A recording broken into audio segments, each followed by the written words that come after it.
next. Here comes the 2-2 home. Swung on a miss. Strike 3. 9 strikeouts for Zach Iverson. This kid is ridiculous out there on the mound. Zion Avery deep out into left center field. Back at the wall. You forget that. That is way out of here. That ball is roped out into left field. It is deep, and it will get out of here for a homer. Daniel Cruz flips the bat.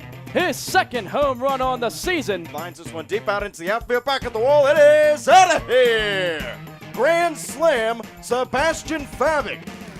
Copperheads Baseball is presented by Ohio Health and by Ambassador Laundry, Athens Chambers of Commerce, Athens County Convention and Visitors Bureau, The Cat's Eye, Classic Brands, Donato's Pizza, Dan Inman Electric, Echoing Hills, Edward Jones, Fall Green Moretime, Holiday Inn Express, Jackie O's, Kona Ice, Rocky Brands, Stephanie Wood and Ohio Realty, Shauna Stump, Snyder, Fuller, and Stroh, Union Street Diner, Ohio University Credit Union, and Wendy's. Live from Bob Wren Stadium, it was Game 2 of this 3-game series between the Xenia Scouts and the Southern Ohio Copperheads. Copperheads were able to pick up a victory last night against the Xenia Scouts, who advanced their record to 3-1 against them on the year, go to 18-15 overall in the season, which is just a half game out of first place behind the Hamilton Joes, Cincinnati Steam, and Licking County Settlers, who are all tied for first right now. Joes are 18-14. Steam and Licking County Settlers both at 19-15. Hello and welcome into the broadcast. Joey Medora alongside Connor Mills. And the Copperheads, well, they control their own destiny right now. Connor, all they have to do is continue to win games and let the chips fall where they may. Yeah, as long as you keep on winning ball games, you keep yourself in the postseason and just give yourself a chance to go as far as possible. Anything can happen once you get one of those seeds, 1, 2, or 3. If 4, you're out of there. So you got to get top 3. Copperheads would love to get first, but they're going to need a little bit of help, depending on who the first place team is going after All-Star break, after it passes coming up. Excuse me. It just depends on who's in first. Copperheads have a chance at the Licking County Settlers. Richmond Jazz are in the basement of the Southern Division, so looking forward. That's not going to help the Copperheads. What is going to help the Copperheads? Beating the Scouts here, who are right on their heels, 5th place, and then beating Licking County Settlers after the series. Well, you mentioned the Scouts being right on their heels. Not far out of this thing either at 17-17, as they currently just sit a game and a half out of first place behind the Hamilton Joes. So looking to pick up a couple wins against the Copperheads in these last 2 games, as their playoff hopes are not done yet either. Braxton Kelly will be sent out to the mound, hoping to replicate what he was able to do in his first start with the team, where he went 6 innings against the Cincinnati Steam, only allowing 1 run, as he will get his second start on the season. Here in the ball game this afternoon, Copperheads look to clinch a series victory here tonight and go for the sweep tomorrow if they can beat out the Xenia Scouts today. We'll be right back with lineups and first pitch right after the national anthem, right here on the Copperheads Media Network, presented by Ohio Health. Ambassador Laundry, your locally owned and operated laundry and dry cleaning business, is a proud sponsor of the Copperheads. Stop by 15 West Stimson for all your laundry and dry cleaning needs. It's a grand slam when you shop locally. Look for the Athens Area Chamber of Commerce logo and be sure to support the businesses that support the Athens Sandlot, our very own Copperheads, and our community. Love Athens. Keep it local, because together we make a difference. The fun is just beginning in Athens, Ohio. Outdoor concerts and festivals, rails and trails, a 30-mile meal, and the funky vibe of Uptown Athens and Court Street, Ohio's most eccentric half-mile. The best road trip starts at AthensOhio.com, the region's most comprehensive site for maps, shopping, and dining directories, and events calendar. Visit AthensOhio.com and start planning your next adventure. Classic Brands, Budweiser, and Yingling are all proud supporters of Copperheads Baseball. Please drink responsibly and always use a designated driver. Responsibility matters. Donato's is the exclusive pizza provider of the Southern Ohio Copperheads. With toppings loaded from edge to edge, Donato's Pizza will be sure to satisfy your hunger. Located at 688 East State Street in Athens, make Donato your pizza of choice today. Order by calling 740-529-5049 or order online at donatos.com. Southern Ohio Copperheads would like to show our support for Echoing Hills. Echoing Hills provides individuals a place to call home and a comfortable and safe environment where they can achieve their dreams surrounded by supportive friends and staff. For more information, contact them at 740-594-3541. Fall Green Mortine, one of the nation's leading integrated marketing and communication firms, prides itself on hiring the best and brightest graduates from across the country each year. In fact, the company is home to many Ohio University alumni. For more details on internships and employment opportunities, visit www.fallgreenmortine.com. You'll be living the life if you stay at the Holiday Inn Express with a free complimentary breakfast, high-definition televisions in all the rooms, and free Wi-Fi, in addition to being the only non-smoking hotel in Athens. Live the life, Holiday Inn Express. Fans, Jackie O's Pub and Brewery is the official pregame and postgame hangout for the Copperheads. Be sure to meet us there before and after every game. From your pint to your plate, Jackie O's proudly presents over 40 beers on draft, produced right here in Athens. Newly remodeled public house and kitchen menu, uptown in-house bakery, 22-acre farm and taproom facility lunch specials, and locally sourced dinners, 7 days a week. 100-plus person outdoor patio, uptown. Learn more at jackios.com, Instagram, or Facebook today. After the game, be sure to stop by Jackie O's Uptown or the Tap Room on Campbell Street. Just because the game ended doesn't mean your night has to. Jackie O's, the official pregame and postgame sponsor of your Copperheads. Don't forget to stop by Kona Ice behind the press box on the third base side, locally owned and operated by Rich Hayes of Athens. They offer tropical shaved ice in an assortment of flavors, and be sure to ask about their fundraising opportunities. Rocky Brand is so much more than you think. Rocky Brand is a global leader in the footwear and apparel market with over 1,500 distributors of Rocky, Georgia Boot, and Durango brands nationwide. Rocky Brand designs, develops, and markets hard-working boots, outdoor footwear, and apparel designed for every pursuit and fashionable women, footwear that invites you to live a little on the edge. And they do it all right here in Southeast Ohio. To see the whole Rocky Brand story, go to rockybrands.com. State Farm and agent Shauna Stump are proud supporters of Copperhead Baseball. Visit our West Union Street office or call 593-6882 today to discuss all your insurance and financial services needs. She's celebrating 14 years of service in the Athens community. Like a good neighbor, State Farm is there. Snyder Fuller & Stroh is one of the premier financial and insurance firms in the region. If you have questions regarding your financial, insurance, or employee benefit package, please call Mark Snyder, Jim Fuller, or Dan Stroh at 740-594-8385 or visit them online at www.snyderfullerstroh.com. That is SNIDERFULLERSTROH.com. The Cat's Eye Saloon at 12 North Court Street features a great selection of craft beers on tap and in the bottle 365 days a year. The Cat's Eye Saloon is a proud supporter of the Southern Ohio Copperheads and all Ohio University athletics. The Cat's Eye Saloon, your home away from home, open 7 days a week. The Copperheads would like to thank Wendy's for This is Austin Dunphy, the manager with the Southern Ohio Copperheads, and you're listening to the Copperheads Media Network.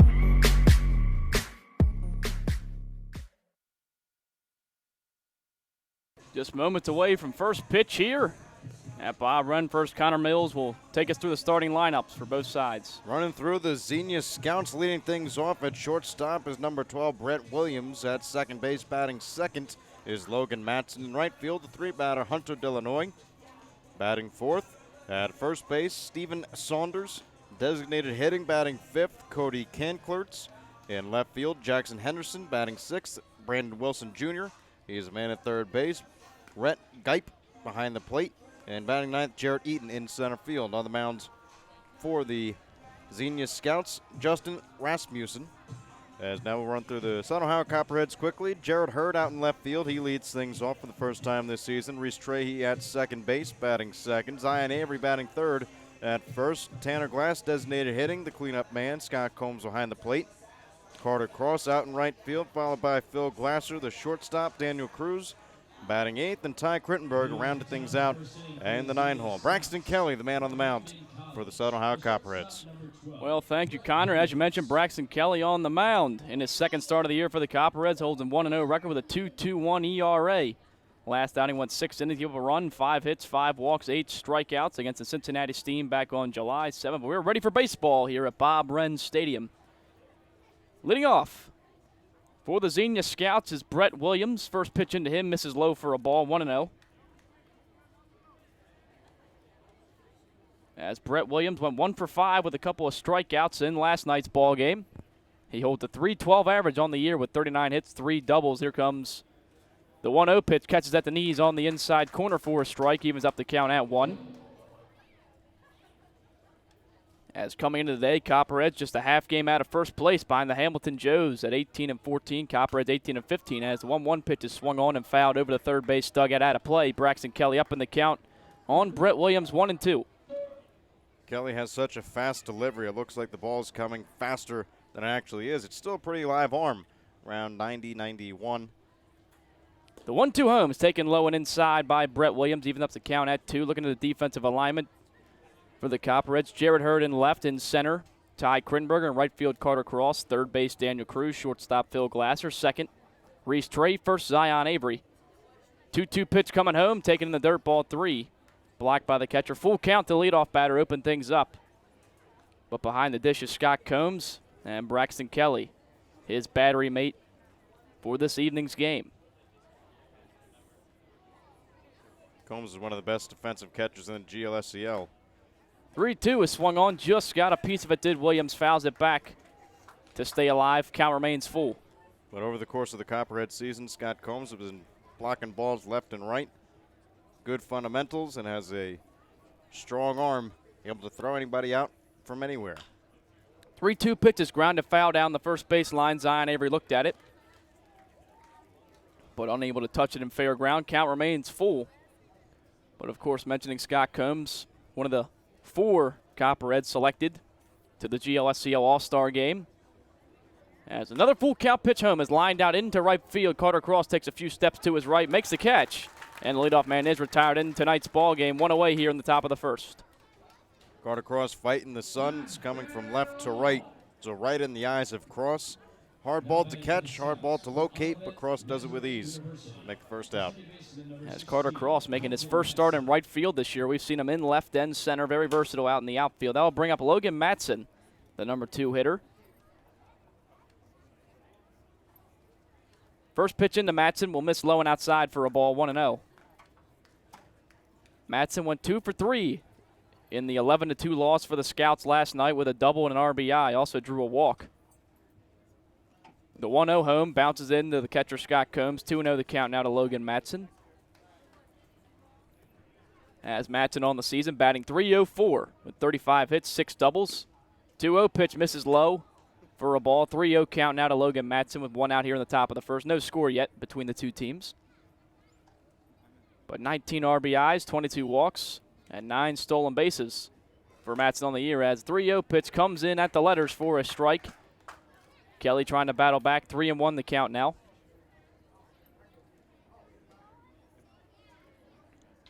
Kelly back up on the rubber. Here comes a 3-1 home to Matson. That one will catch at the knees for a strike, and back-to-back hitters now have forced full counts on Braxton Kelly to open up the ball game.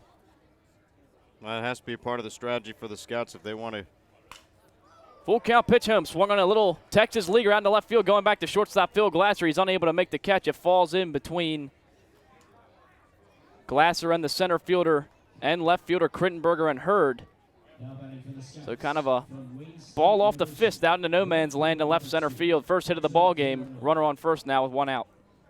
Well, I was about to say for the Xenia Scouts, they have to get into the Copperheads bullpen early. Copperheads don't have a ton of pitching depth, but one thing that they need to do well to secure a win is just get the pitch count high on Braxton Kelly. Try to get as many men on base as possible. Well, with that, it'll be Hunter Delanoy, the 3-hole hitter in tonight's ball game. It's where he batted in the order last night as well. First pitch into him, misses outside for a ball, 1-0. But Delanoy at a Wayne State University. .292 average on the season, along with 10 extra base hits, 5 doubles, 4 triples, a homer. 1-0 pitch comes in at the knees for a strike, evens up the count at 1. But Illinois on the season against the Copperheads is just 3 for 11 with 3 singles. As 1-1 pitch bounced in the dirt, blocked by the catcher Combs. Taking off the second base is Logan Matson. As it looks like that one might have missed the padding of Combs and hit him up in the thigh area as he kind of limps around a little bit. As he did successfully make the block. But it bounced off an area that wasn't padded. Moving up to second is Matson with 1 out now.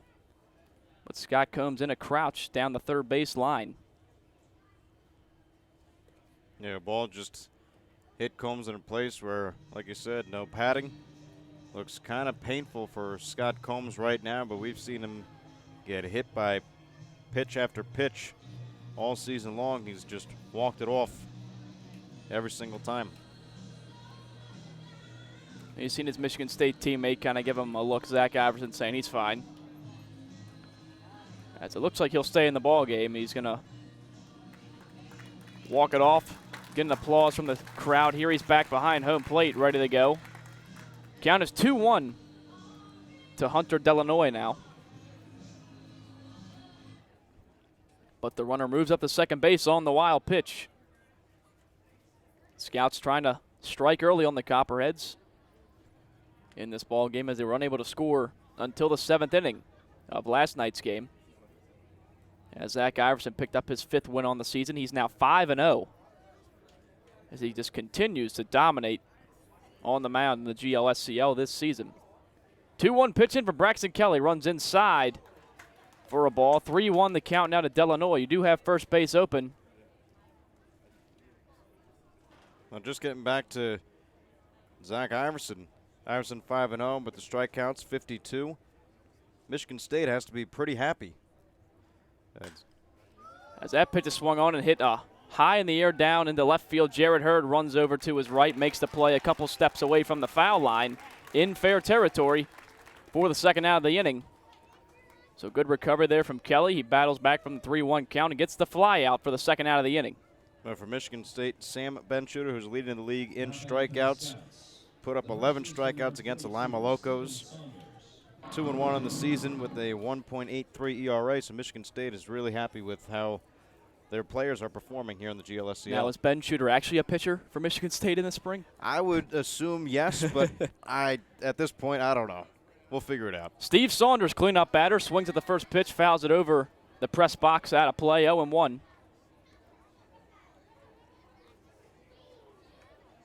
But yeah, it's been kind of the talk of the summer. Is Zach Iverson going to get a different look when he heads back to school in the fall after the performance he's had on the mound this year, or this summer, I should say, for the Copperheads?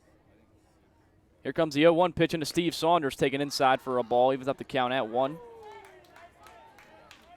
As Saunders has a .254 average on the year.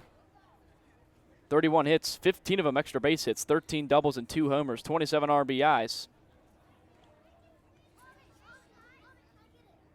As Matson still leads off second, 1-1 pitch, swung on a chop foul down towards the first base coaching box. As it might have caught the foot of Saunders in the box. As he starts to limp around a little bit, but Kelly will be up in the count. 1-2 on Saunders with 2 outs, runner on second. No score yet here in the top of the first inning. And I can confirm Sam Benshooter is, in fact, a right-handed pitcher. Okay. So at least they have one of their pitchers leading the league. Well, they have an actual pitcher. Exactly. I mean, just one of their, you got to be pleased with overall. I mean, you got Scott Combs, also Michigan State. He's in the All-Star game. Reese Trey, solid player. And I know there's several other Spartans players in the GLSCL this season. 1-2 pitch home into Steven Saunders. Swung on a foul back behind home plate and out of play. Staying alive in the at-bat is Saunders. 1-2 remains the count.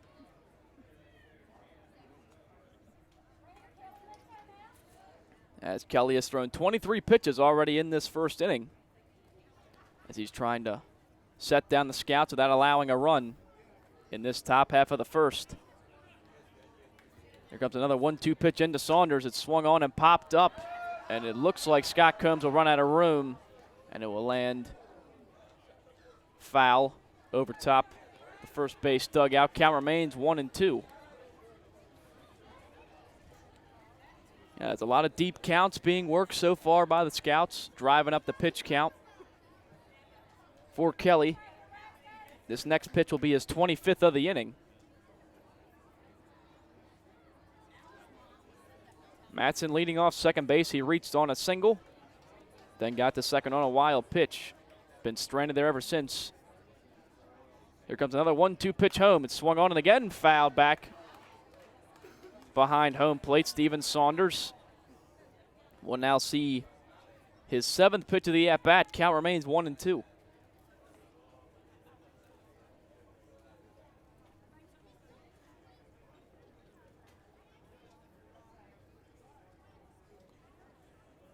Kelly comes set.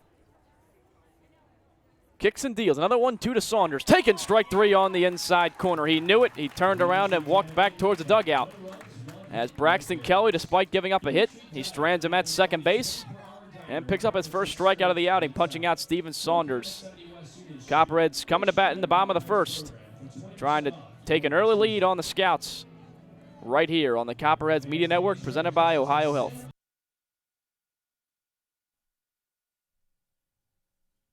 State Farm and Agent Shauna Stump are proud supporters of Copperhead Baseball. Visit our West Union Street office or call 593-6882 today to discuss all your insurance and financial services needs.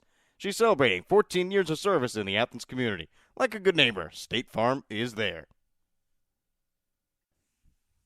Snyder Fuller & Stroh is one of the premier financial and insurance firms in the region. If you have questions regarding your financial, insurance, or employee benefit package, please call Mark Snyder, Jim Fuller, or Dan Stroh at 740-594-8385 or visit them online at www.snyderfullerstroh.com. That is SNIDERFULLERSTROH.com. The Cat's Eye Saloon at 12 North Court Street features a great selection of craft beers on tap and in the bottle 365 days a year. The Cat's Eye Saloon is a proud supporter of the Southern Ohio Copperheads and all Ohio University athletics. The Cat's Eye Saloon, your home away from home, open 7 days a week.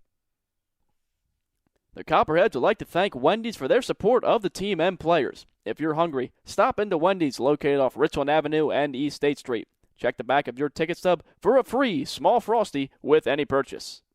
Stephanie Wood with Ohio Realty. She will help you find your next safe home. Stephanie Wood bringing home the results and going the extra distance. Snyder Fuller & Stroh has supported the Copperheads. I'm Sebastian Fabic from Cincinnati, Ohio, and you're listening to the Copperheads Media Network.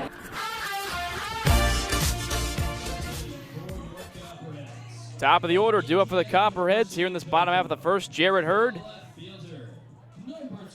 followed by Reese Trahey and Zion Avery, as they will try to earn another victory here today, as it's Justin Rasmussen on the mound for the Xenia Scouts. He holds an 0-4 record on the year with a 3.76 ERA, this being his 8th start on the year. Has pitched 35 1/3 as his first pitch into Jared Hurd misses outside for a ball, 1-0. Has allowed 32 hits, 26 strikeouts, 17 walks. He just went 4 innings in a losing effort his last time out, giving up 5 runs, 4 of them earned, 4 hits. As his 1-0 pitch misses high and outside at Jared Hurd, 2-0. Back on July 6th in a 5-2 loss to the Licking County Settlers. But Jared Hurd on the year, batting .288, taking a big climb as of late. Been one of the key contributors over these last few weeks for the Copperheads. His 2-0 pitch misses just high for a ball, 3-0 count to Jared Hurd. As Hurd getting the reward in the lineup card, batting leadoff for the first time all season long. As the 3-0 pitch misses high and outside for a ball, he draws the walk, 15 walk for Hurd on the season, and the leadoff man is on in the bottom of the first for the Copperheads. Well, Jared Hurd, he's been on fire as of late, gets the nod at being the leadoff man in today's ball game, and it pays off right there. Leadoff walk, 4 pitches. None of them were for strikes, so it makes it a little bit easier. But again, Hurd gets on base, exactly what you need your leadoff man to do. Well, now it'll be Reese Trahey due up next. Trahey batted second in the ball game last night as well. First pitch into him, misses low for a ball, 1-0.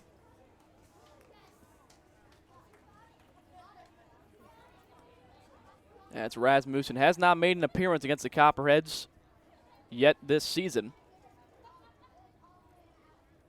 As a pickoff attempt now to first base. Diving back in safely is Jared Hurd as Rasmussen looking to throw his first strike, 5 straight.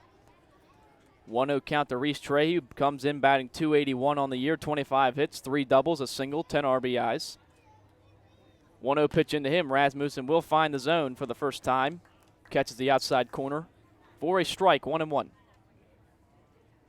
Last night's ball game, 2 for 5 for Reese Trey with a walk, came around to score once. In the Copperheads, 11-2 victory over the Scouts. As a 1-1 pitch into Trey, catches the outside corner for a strike. Now he's down in the count, 1-2.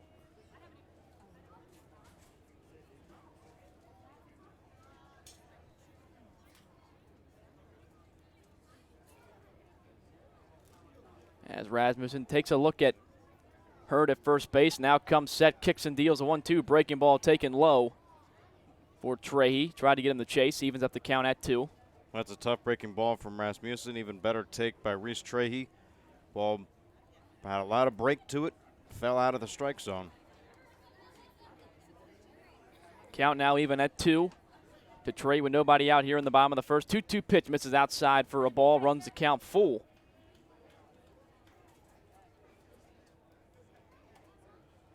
And as good as the take was on the curveball, it was an even better take on the outside corner. As Trey is 3 for 14 on the Scouts this year, against the Scouts this year, should say, as now another pickoff attempt from Rasmussen. Walking back in safely is Jared Hurd.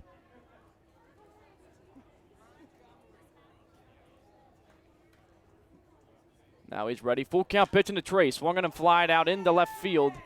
It will be hauled in by the left fielder Jackson Henderson. In the air, he throws it back into the infield. Heading back to first base is Jared Hurd. First out, retired. Here in the bottom of the first now will be Zion Avery up next. A big difference by Reese Trey that I've seen over the past couple days. He's been going opposite field a whole lot. Hasn't really been pulling the ball since he pulled that double down the line a couple days ago against the Hamilton Joes. But everything's been opposite side for Trahey. Well, now will be Zion Avery, the Ohio Bobcat. Comes in batting .247 on the season. First pitch into him from Rasmussen is taken for a strike. Now a throw down to first. Trying to catch Jared Hurd. It was in the dirt, blocked by the first baseman Saunders. Hurd back in safely. 0-1 count now to Zion Avery, who leads the team in home runs with 3. Has 21 hits on the season, 4 doubles, 3 home runs, as just mentioned, 16 RBIs. Went 1 for 5 with an RBI and 3 strikeouts. Back on July 11th, did not play yesterday. As runner goes, pitch called, a strike, throw down is not in time. Jared Hurd steals second. On the 0-1 pitch, called a strike to Zion Avery, but now a runner in scoring position here with 1 away. Whether it's Lucas DeSanti or Jared Hurd, both have a lot of speed on the base paths, can both steal a base. DeSanti had 2 yesterday, and Hurd picks up 1 today. That's actually Hurd's first stolen base on the year, despite the speed you just mentioned. The 0-2 pitch into Zion Avery. He chases it in the dirt. Tag applied by the catcher Gipp, or Gipe, I should say. And Zion Avery's the first strikeout victim on the ball game. 2 away now for Tanner Glass with a runner on second base. Copperheads did not strike out a whole lot in yesterday's ball game. Just Daniel Cruz struck out, but he was the only one. So the Copperheads are doing a nice job putting the ball in play. Well, now it's Tanner Glass. First pitch into him. Catches the outside corner for a strike. 0-1. Glass, another player who's come along nicely as of late. Comes in with a 3-game hitting streak in the last 3 games that he has hit in. Had a 4-hit performance back on July 7th against the Cincinnati Steam. As the 0-1 pitch into him is chased up high. He comes up empty. 0-2 the count now to Glass.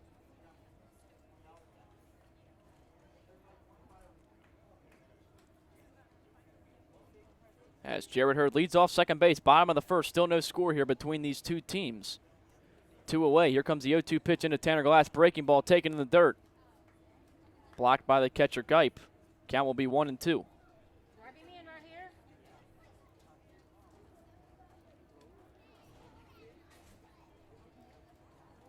As a long look in from Rasmussen. Now he comes set.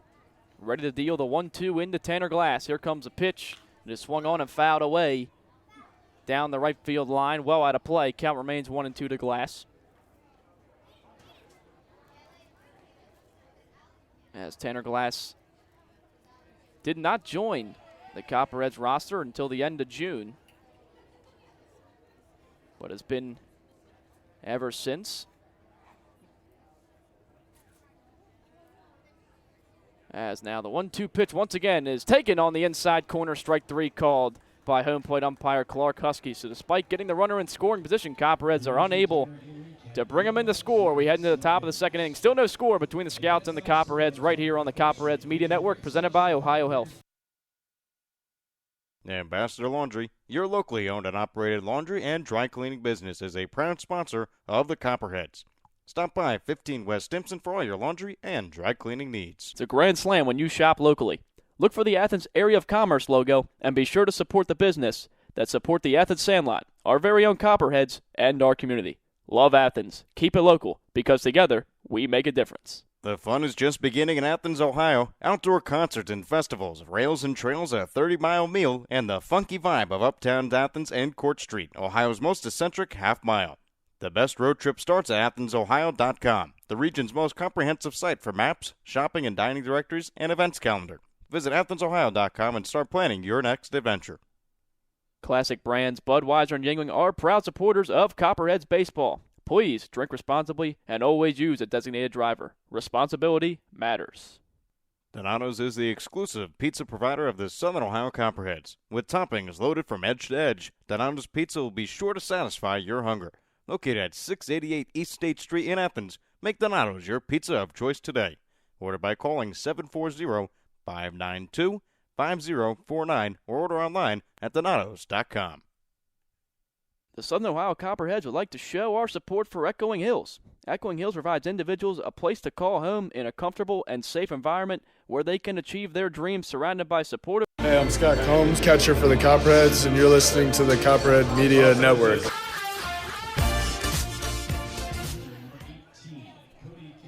Well, it'll be 5, 6, and 7.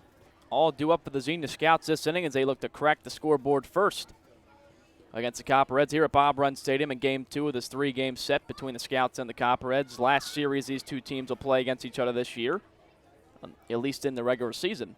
First pitch into can clears, comes in at the knees for a strike, 0-1 as Braxton Kelly looked to have a bit of a quicker inning than he did his first inning. Had to throw 26 pitches to get out of the inning scoreless, allowed one hit. Here comes the 0-1 pitch into can clears. This one misses low for a ball, 1-1. As Kankler's DHing in back-to-back ball games for the Scouts, batting in the 5-hole in both games as well, as the 1-1 pitch is swung on and fouled over top the press box, and out of play. 1-2 the count to Kanklers.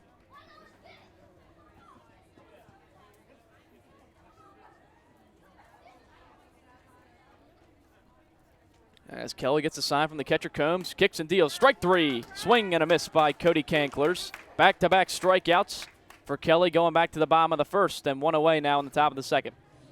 Well, almost 30 pitches, 29 thrown by Braxton Kelly, and only one out here in the top of the second inning. So Kelly, the pitch count is a little bit higher than where you'd like it in the top of the second. But he's been effective, hasn't allowed any runs to score, and back-to-back strikeouts.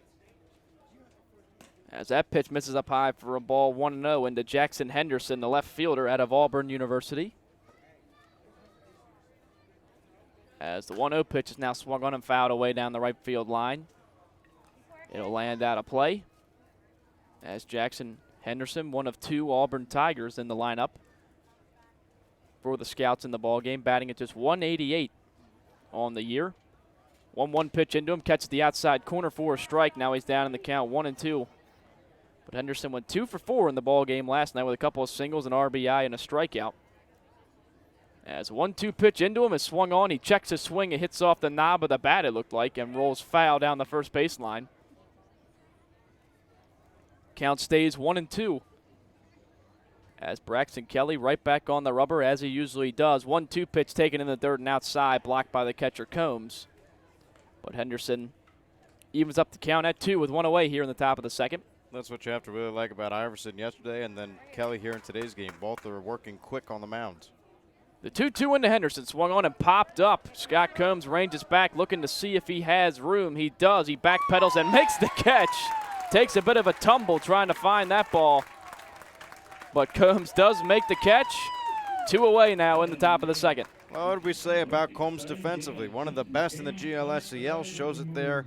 And then even more impressive, he had a strong throw over to third just to get the outs and throw it around the diamond a little bit.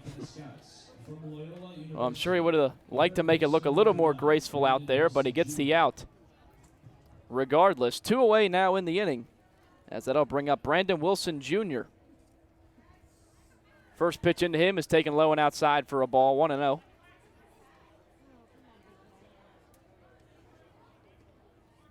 As Brandon Wilson Jr. out of Loyola University swings through the 1-0 fastball for a strike, 1-1.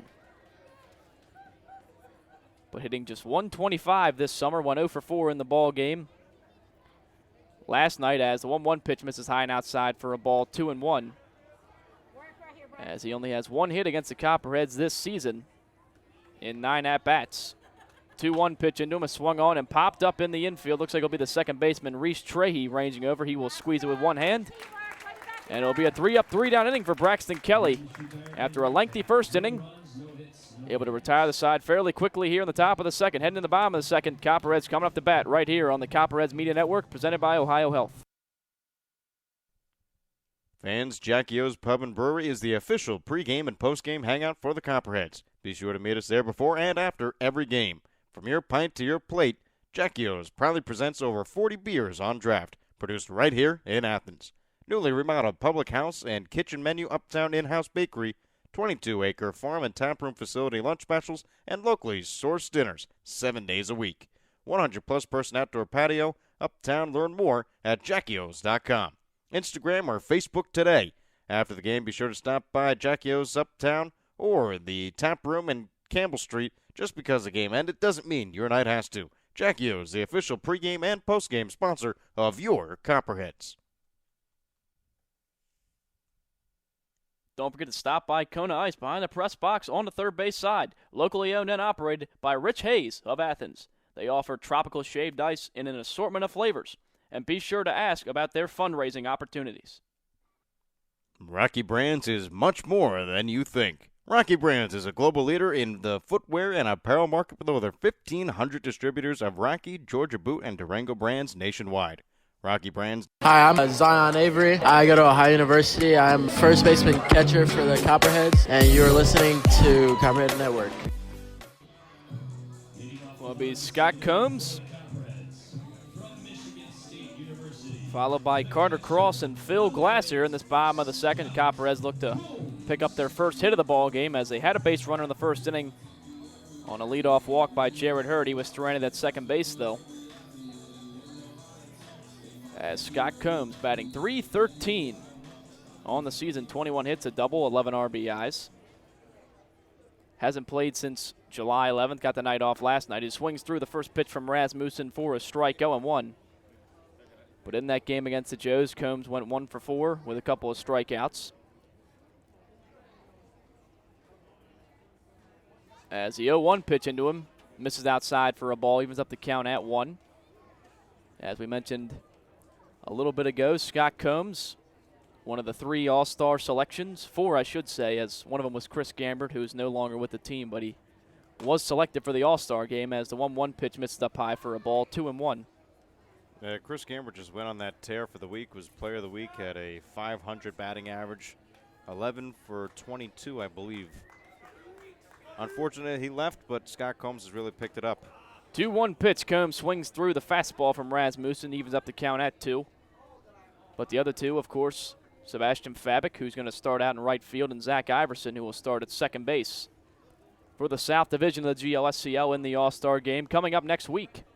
That's 2-2 pitch swung on, and Combs gets just a piece of it to foul it back into the netting behind home plate. Count remains 2-2.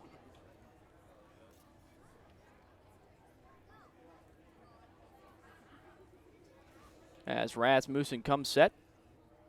The 2-2 into Combs. The breaking ball swung on and missed, strike 3. Scott Combs is punched out to open up the bottom half of the second inning. Third strikeout for Rasmussen. It'll be Carter Cross due up next. Just a tough at-bat for Scott Combs. But long ball game left.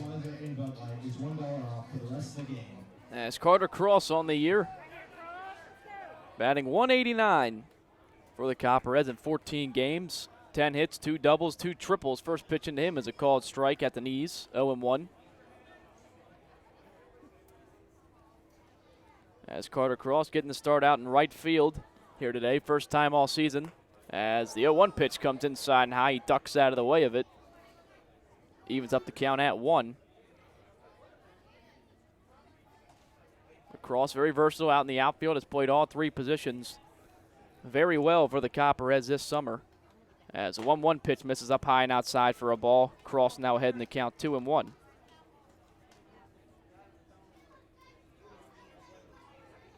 But Carter Cross didn't play yesterday. His last game he went 0 for 3 against the Hamilton Joes with a walk and a couple of strikeouts. The 1-2 pitch into him, swung on and missed. Evens up the count at 2. As Cross took a big swing at that pitch, but unable to make contact. Now he'll try to shorten up here with 2 strikes.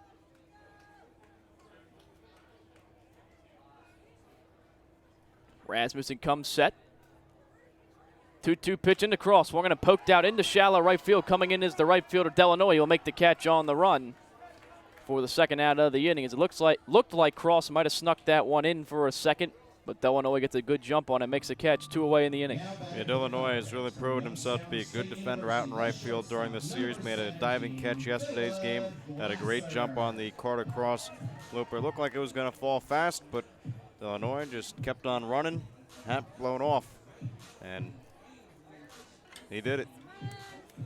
Well, now it'll be Phil Glatzer trying to keep the inning alive for the Copperheads, a left-handed hitting shortstop. First pitch into him is swung on and lined out into right field, and that will get down for a base hit. Phil Glasser will pick up the first hit of the ball game for the Copperheads and a 2-out base runner here in the bottom of the second inning. First pitch Phil Glasser sees, hard contact right through the hole on the right side. Glasser, it's either one way or the other. He'll go a full count, work a long at bat, or first pitch he sees, he'll hit it for a base hit. That's his 26th hit on the season. And now we'll give a chance for Daniel Cruz to bat here in this second inning. As Daniel Cruz at a Marshall University pickoff attempt from Rasmussen, diving back in safely is Phil Glasser. But Cruz comes in with a 3-game hitting streak. Picked up a couple hits against the Scouts last night, 2 for 4 with a double and an RBI. First pitch into him, a swung on and fouled away over the first base dugout. 0-1 is the count.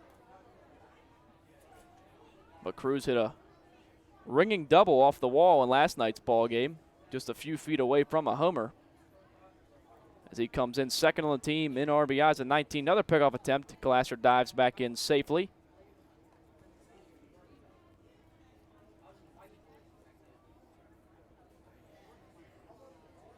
As Cruz also made a very nice barehanded play down the third baseline in yesterday's ball game. One of a few stellar plays we've seen him make in the field this year as he swings through the 0-1 fastball for a strike. Now Cruz down in the count 0-2 with 2 away in the bottom of the second inning. Still no score between these two teams. Just had to be the smoothest play from Daniel Cruz. No hesitation, ran up, had the bare hands, fired on to first. Trying to stay alive in the at-bat. Now here comes the 0-2 pitch, swung and lined out deep into left field. Jackson Henderson on his horse. He will make the catch in the gap to retire the side. So despite picking up their first hit of the ball game, he gets stranded at first base. Side is retired. No score between the two sides through the first 2 innings. We head into the top of the third between the Scouts and the Copperheads right here on the Copperheads Media Network, presented by Ohio Health. State Farm and agent Shauna Stump are proud supporters of Copperheads baseball. Visit our West Union Street office or call 593-6882 today to discuss all your insurance and financial service needs. See us celebrating 14 years of service to the Athens community. Like a good neighbor, State Farm is there. Schneider, Fuller & Stroh is one of the premier financial and insurance firms in the region. If you have questions regarding your financial, insurance, or employee benefit package, please call Mark Schneider, Jim Fuller, or Dan Stroh at 740-594-8800. 8385 or visit them online at www.schneiderfullerstro.com. That is SNIDERFULLERSTROH.com. The Cat's Eye Saloon at 12 North Court Street features a great selection of craft beers on tap and in the bottle 365 days a year. The Cat's Eye Saloon is a proud supporter of the Southern Ohio Copperheads and all Ohio University athletics. The Cat's Eye Saloon, your home away from home, open 7 days a week. Ty Krinberger from Pompano, Florida. You're listening to Ched's Media. Well, Ty Krinberger hasn't had an at-bat in the ball game this evening yet, starting out in center field. As it's the top of the third inning between the Scouts and the Copperheads. 8, 9, and 1 all due up for the Scouts this inning. Leading off is Rhett Geip, the catcher. First pitch into him from Braxton Kelly. Misses up high, sails over the glove of the catcher Scott Combs for a ball, 1-0. Geip did not play in yesterday's ball game. Got a day off as 1-0 pitch misses up high for a ball, 2-0 the count now to Geip. As on the season, Geip batting just 125, 11 for 48 with 6 hits. Or excuse me, 6 for 48. As 2-0 pitch misses up high again, Kelly risking giving up his first walk, 3-0 the count now to Geip. As 3-0 pitch will come in for a strike. Geip started to take a step towards first base, but Clark Husky calls a pitch a strike. 3-1 the count now to the leadoff batter in the top of the third. As 3-1 pitch misses up high for a ball. He walked him. First walk issued by Braxton Kelly of this outing, and the leadoff man is on here in the top of the third. Yeah, Braxton Kelly in his last start went up to the 6th inning, and then a slew of walks happened. They're responsible for, I believe it was 5 walks in the ball game. But you know, Kelly was sharp up until the 6th. Had the 8 strikeouts. No reason to worry yet. As now will be the 9-hole hitter Jared Eaton. First pitch into him, misses outside for a ball, 1-0. Work, Brax, let's go. Jared Eaton, 361 average on the year, although he's just played in 11 games, a late addition to the roster for the Scouts this summer. As a 1-0 pitch grounded in the hole between first and second and out into right field for a base hit. Stopping at second base is Rhett Geip. The first 2 Scouts reach base safely here in the top of the third. 2 on, nobody out for the top of the order. Just a hard hit ball from Jared Eaton, and a better job from Rhett Geip of dodging that ball. We've seen 2 runners on base here at Bob Brent Stadium get hit by the batted ball for a fielder's choice. But Geip, not one of them. So that lineup turns over back to Brett Williams, who was retired his first time up 0 for 1. First pitch into him. Williams squares a bunt, pulls it back. Pitch gets away from Scott Combs, and the runners will move up anyway. Pitch was called a ball inside. So now the sack bunt will be off the table as the runners move up anyway on the pass ball. It'll be a 1-0 count with runners on second and third. Still nobody out here in this third inning. Kelly just have to bear down, keep on throwing strikes, try to work himself out of this inning.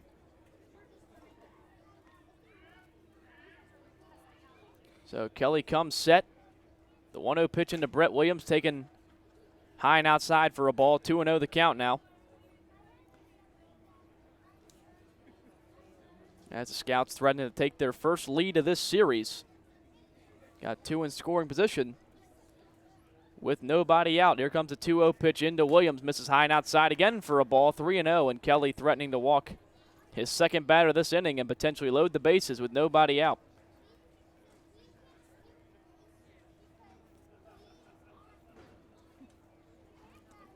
As Kelly coming set. Here comes a 3-0 pitch in to Williams. It will catch the outside corner for a strike. Kelly trying to battle back now. 3-1 the count.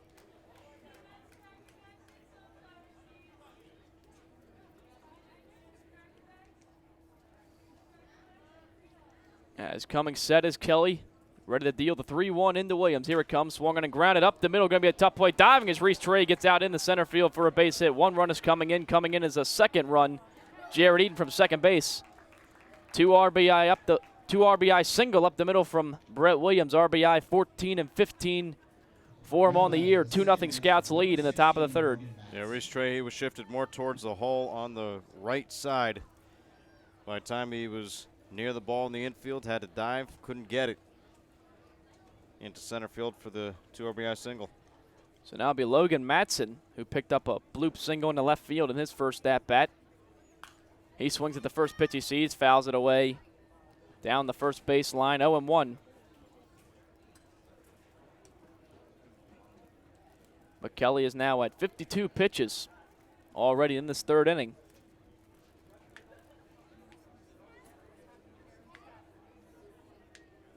As the 0-1 pitch into Matson is swung on and cued out towards first base, he'll be fouled. A foul ball touched by Zion Avery in foul territory. 0-2 the count now to Matson. As the Scouts jump out to their first lead of this 3-game series after losing 11-2 last night. As the Copperheads scored 2 runs in the bottom of the second and didn't look back, kept on pouring it on their way to an 11-2 victory. They currently sit just a half game out of first place. Looking at some of the other scores currently in the GLSCL. Licking County Settlers are beating the Hamilton Joes 3-0 in the bottom of the second inning. And the Richmond Jazz are beating the Cincinnati Steam 6-1 in the bottom of the second inning. Well, both those scores help the Copperheads. 0-2 pitch is swung on and fouled away. Count remains 0-2 as Copperheads can't take first place tonight, as either Licking County or Hamilton does have to win. But if the Cincinnati Steam go on to lose and the Copperheads win, they could get as high as second place in the standings. Right, but if Licking County gets the Hamilton Joes, Copperheads do have a chance to get the Licking County Settlers. 0-2 pitch misses outside for a ball. 1-2 the count now to Logan Matson. But had the Hamilton Joes take a lead, or if they do win, it'll be a little bit more difficult to try and get the number 1 seed.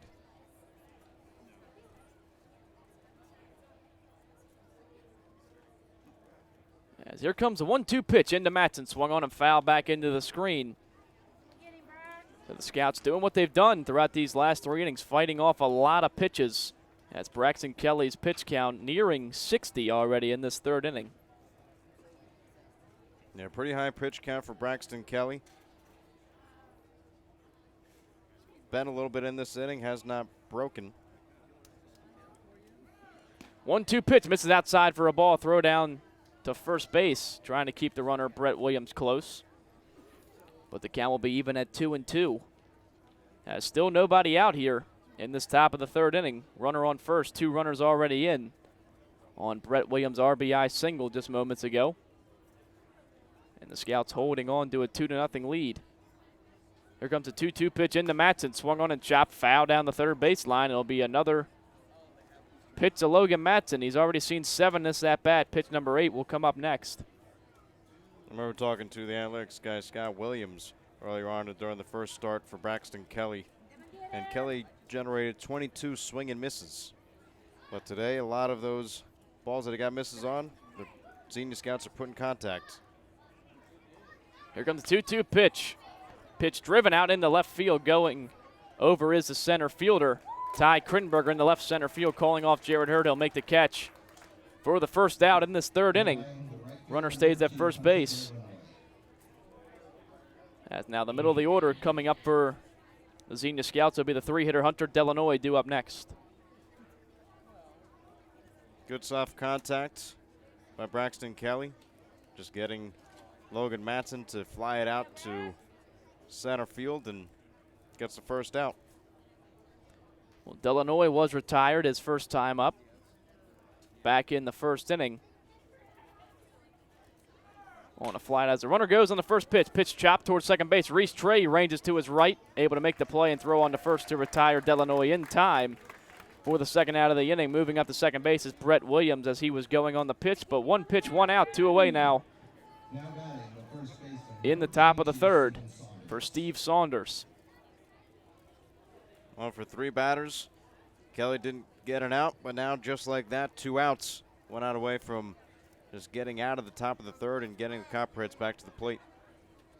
Saunders struck out his last time up for the first strikeout for Kelly on the outing. He has 2. Runner trying to take third. Swing and a miss by Steven Saunders. Scott Combs unable to get a grip on the ball. as he bobbles it. So taking third is Brett Williams on the stolen base. He'll for sure score on a base hit now. 0-1 the count to Steven Saunders.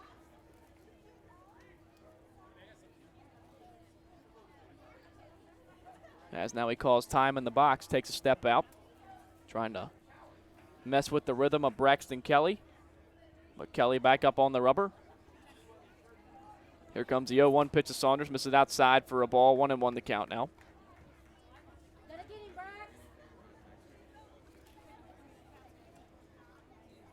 As Kelly has now thrown exactly 60 pitches to make it 61 with the last one. As a 1-1 pitch into Saunders comes in for a strike. Took something off it. Now he's up on Saunders 1-2. 2 runs already home in the inning, 2 away here in the top of the third. The Scouts hold a 2-0 lead over the Copperheads. Braxton Kelly trying to get out of this third inning without allowing any more runs. The 1-2 pitch into Saunders is swung on and fouled away over top the press box. Count remains 1-2. That's a ball against the steam where Kelly was getting those swing and misses, had his high fastball working. But the Scouts just keep on making contact, fouling balls off. Another 1-2 pitch into Saunders, swung on and missed, strike 3. So Kelly, despite giving up a couple runs, he strands a runner at third base. As the Copperheads come up to bat, down by 2, heading into the bottom of the third. You're listening to Copperheads Baseball on the Copperheads Media Network, presented by Ohio Health. Ambassador Laundry, your locally owned and operated laundry and dry cleaning business, is a proud sponsor of the Copperheads. Stop by 15 West Stimson for all your laundry and dry cleaning needs. It's a grand slam when you shop locally. Look for the Athens Area Chamber of Commerce logo and be sure to support the businesses that support the Athens Sandlot, our very own Copperheads, and our community. Love Athens. Keep it local, because together we make a difference. The fun is just beginning in Athens, Ohio. Outdoor concerts and festivals, rails and trails, a 30-mile meal, and the funky vibe of uptown Athens and Court Street, Ohio's most eccentric half-mile. The best road trip starts at AthensOhio.com, the region's most comprehensive site for maps, shopping, and dining directories, and events calendar. Visit AthensOhio.com and start planning your next adventure. Classic brands Budweiser and Yingling are all proud supporters of Copperheads Baseball. Please drink responsibly and always use a designated driver. Responsibility matters. Donato's is the exclusive pizza provider of the Southern Ohio Copperheads. With toppings loaded from edge to edge, Donato's Pizza will be sure to satisfy your... I'm Zach Iverson. I'm from Michigan State University. You're listening to the Copperheads Media Network. Bottom of the third, 9-1-2 due up for the Copperheads. They try to answer the 2 runs scored by the Xenia Scouts. In the top of the third inning, they currently trail 2-0 in Game 2 of this 3-game series with the Xenia Scouts. Last 2 games these teams will play against each other this year, in the regular season anyway, tonight and tomorrow. As we Ty Krittenberger leading off this bottom of the third inning. First pitch into him is swung on and popped foul and out of play over the first baseline. Count 0-1 to Ty Krittenberger, as Krittenberger on the season batting .267. Did not play last night in his last ball game against the Hamilton Joes. Went 2 for 3 with a double and a run scored. Also walked one time as the 0-1 pitch squares a bunt, and he hits off his back foot in the batter's box as he tried to lay one down to get on base, but now he's down in the count 0-2. Not a bad idea from Ty Krittenberger after fouling one back. Third baseman Wilson was playing back. Might have snuck one in there. As the pitch from Rasmussen comes in low for a ball, 1-2. As Justin Rasmussen so far hasn't allowed a run. Only 1 hit, 3 strikeouts through his first 2 innings. The 1-2 pitch into Krittenberger. The breaking ball swung on and missed, strike 3. As Rasmussen gets Krittenberger out in front of the breaking pitch and sets him down on strikes. Lineup turns over now to Jared Hurd with 1 away in the bottom of the third. The Copperheads in yesterday's game did a nice job cutting down on their strikeouts, especially to the Hamilton Joes, but have already striken out 4 times for the first time through the lineup. Well, now it'll be Jared Hurd, who drew a walk to lead off the bottom of the first inning on 4 pitches. As he still hasn't seen a strike from Rasmussen. The first pitch to him misses outside for a ball, 1-0. But we mentioned Jared Hurd, first time batting leadoff in the ball game, as he's hovered around the bottom of the order all season long, 8 or 9. 1-0 pitch into him, misses up high for a ball, 2-0. But got moved up to the 5-hole yesterday, had a big game, 3 for 4, with 3 RBIs, including a double. And now moved up to the leadoff spot in tonight's ball game. As a 2-0 pitch into Hurd will be the first strike he sees in the ball game. Catches the outside corner, 2-1 the count now. Hurd has just really seen the ball well. Puts hard contact every single time. And it's now finally paying off statistics-wise. 2-1 pitch into Hurd, misses outside for a ball, 3-1 the count. As Hurd will be in the driver's seat.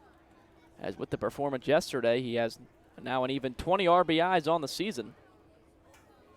Just a second Copperhead to reach that feat this year, other than Sebastian Fabic, who has 30. 3-1 pitch into Hurd, big swing, but unable to make contact as it finds the mid of the catcher Geip, and the count will be full now at 3-2. Rasmussen's not giving anything easy for Jared Hurd to hit. Rasmussen kicks and deals a 3-2. Hurd swings and fouls it a long way down the left field line and out of play. So we'll see another pitch. Count remains full with 1 away in the bottom of the third. Scouts lead the Copperheads 2-0.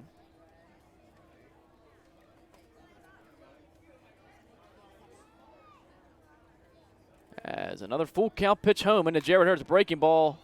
Flied out into fairly deep center field, ranging over into right center field is Eaton, the center fielder. He will make the catch. And 2 up and 2 down here in the bottom of the third. As now it'll be Reese Trahey who will try to keep the inning alive. Yeah, Trey's been trying to go opposite field in the last couple at-bats, getting away from what he was really doing in the beginning of the season, just pulling the ball, pulling it with some power.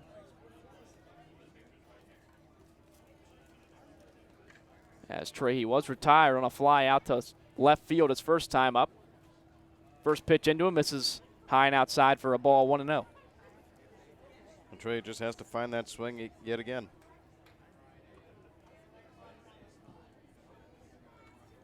As Rasmussen comes set, looking for his first 3-up, 3-down inning. The 1-0 pitch into Trahey misses just a bit above the letters for a ball, 2-0. But just continuing to check in on those 2 other games. Licking County and Hamilton, 3-1 score now in the top of the 4th inning, and Richmond has extended their lead over the Cincinnati Steam 8-1 in the top of the 3rd. That's a 2-0 pitch into Trahey, misses just outside for a ball. He's up in the count now, 3-0 with 2 outs. It's a very close pitch on the outside corner. Rasmussen just shrugged his shoulders in disbelief. Well, see if Trey has the green light. The 3-0 pitch misses low and outside for a ball, so the Copperheads will get a 2-out base runner after all. Rasmussen cannot pick up his first 3-up, 3-down inning. And now it'll be Zion Avery trying to keep the inning alive. Copperheads with 2 outs have seen success all season long. Nobody with scoring position right now, but had there been, batting .263. Has picked up 65 RBIs. Avery takes a big cut at the first pitch, fouls it back into the screen, 0-1 just underneath it. But Avery struck out his first time up. One of 4 strikeouts for Justin Rasmussen so far. As the 0-1 delivery, breaking ball, Zion chases it in the dirt, way out in front of it. He'll have to try to shorten his swing now, down in the count 0-2.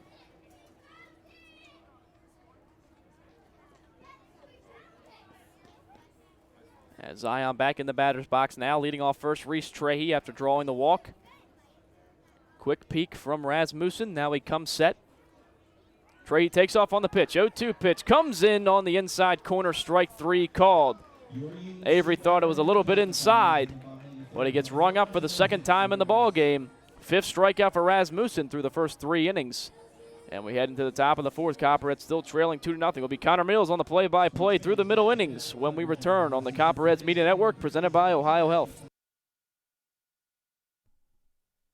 Fans, Jackie O's Pub and Brewery is the official pregame and postgame hangout for the Copperheads. Be sure to meet us there before and after every game. From your pint to your plate, Jackie O's proudly presents over 40 beers on draft, produced right here in Athens. Newly remodeled public house and kitchen menu, uptown in-house bakery, 22-acre farm and taproom facility lunch specials, and locally sourced dinners, 7 days a week. 100-plus person outdoor patio, uptown. Learn more at jackios.com, Instagram, or Facebook today. After the game, be sure to stop by Jackie O's Uptown or the Tap Room on Campbell Street. Just because the game ended doesn't mean your night has to. Jackie O's, the official pregame and postgame sponsor of your Copperheads. Don't forget to stop by Kona Ice behind the press box on the third base side, locally owned and operated by Rich Hayes of Athens. They offer tropical shaved ice in an assortment of flavors, and be sure to ask about their fundraising opportunities. Rocky Brand is so much more than you think. Rocky Brand is a global leader in the footwear and apparel market with over 1,500 distributors of Rocky, Georgia Boot, and Durango brands nationwide.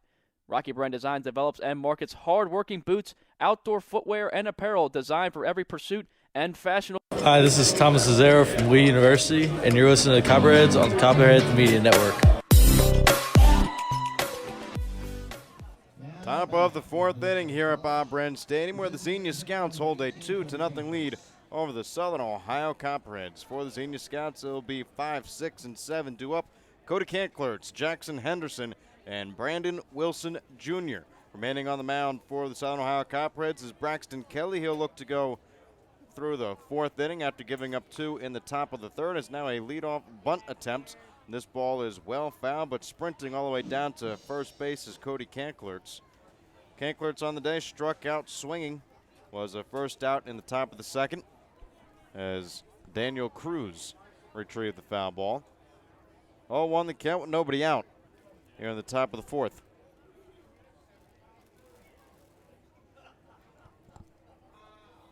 That 0-1 count. Braxton Kelly gave up a 2 RBI single to Brett Williams in the top of the third inning. That's where we find the score right now as the 0-1 pitch misses high and away. 1 ball and 1 strike. Yeah, you've seen a lot of deep at-bats so far this first time through the order for the Scouts, as they're not letting too many balls get past and fouling off a lot of pitches. Well, this one stays fair. A nice pick by Daniel Cruz to throw across the diamond to get the first out here in the top of the fourth. Daniel Cruz picked it in the turf, gets the out, and now 1 away. Yeah, it's not as easy to play as Cruz made it look either, coming in on that short hop, but he's able to dig it out. Make a nice easy throw on the run to first base to retire Kanklertz, as Kanklertz has been one of the best hitters for the Scouts this season, but both times we played him this year, he hasn't really done much against the Copperheads pitching. First pitch in for a called strike to Jackson Henderson, and yeah, Cody Kanklertz came in with a .283 batting average. Another ball, almost identical. Daniel Cruz again. Wash, rinse, and repeat. Daniel Cruz. Now there are 2 outs in the top of the fourth. I don't know if I've ever seen 2 plays back-to-back that literally looked as identical as those 2. As you saw, Cruz, when he fielded at that time, had a little smile on his face. Thrown over to first, but nice job by Kelly, shoving the strike zone, getting a couple quick outs here. So try to get your bats back in the dugout, try to put a couple runs on the board. Now 2 runs are on the board for the Xenia Scouts as Braxton Kelly's up to 70 pitches. Here's his 71st. In for a called strike to Brandon Wilson Jr. Wilson 0 for 1 today with a pop out to second base as the 0-1 is ground ball backhanded by Daniel Cruz at third. The throw is in time. Daniel Cruz again. 3 outs, all by the arm of Daniel Cruz. Fantastic fielding by the hot corner third baseman from Marshall University. As it's the Xenia Scouts 2, the Southern Ohio Copperheads nothing. We'll be right back in the bottom of the fourth inning on the Copperheads Media Network, presented by Ohio Health. Snyder Fuller & Stroh is one of the premier financial and insurance firms in the region. If you have questions regarding your financial, insurance, or employee benefit package, please call Mark Snyder, Jim Fuller, or Dan Stroh at 740-594-8385 or visit them online at www.snyderfullerstroh.com. That is SNIDERFULLERSTROH.com. The Cat's Eye Saloon at 12 North Court Street features a great selection of craft beers on tap and in the bottle 365 days a year. The Cat's Eye Saloon is a proud supporter of the Southern Ohio Copperheads and all Ohio University athletics. The Cat's Eye Saloon, your home away from home, open 7 days a week. The Copperheads would like to thank Wendy's for their support of the team and players. If you're hungry, stop into Wendy's located off Richland Avenue and East State Street. Check the back of your ticket stub for a free small Frosty with any purchase. Stephanie Wood with Ohio Realty. She will help you find your next safe home. Stephanie Wood bringing home the results and going the extra distance. Snyder, Fuller, and Stroh has supported the Copperheads since 2002.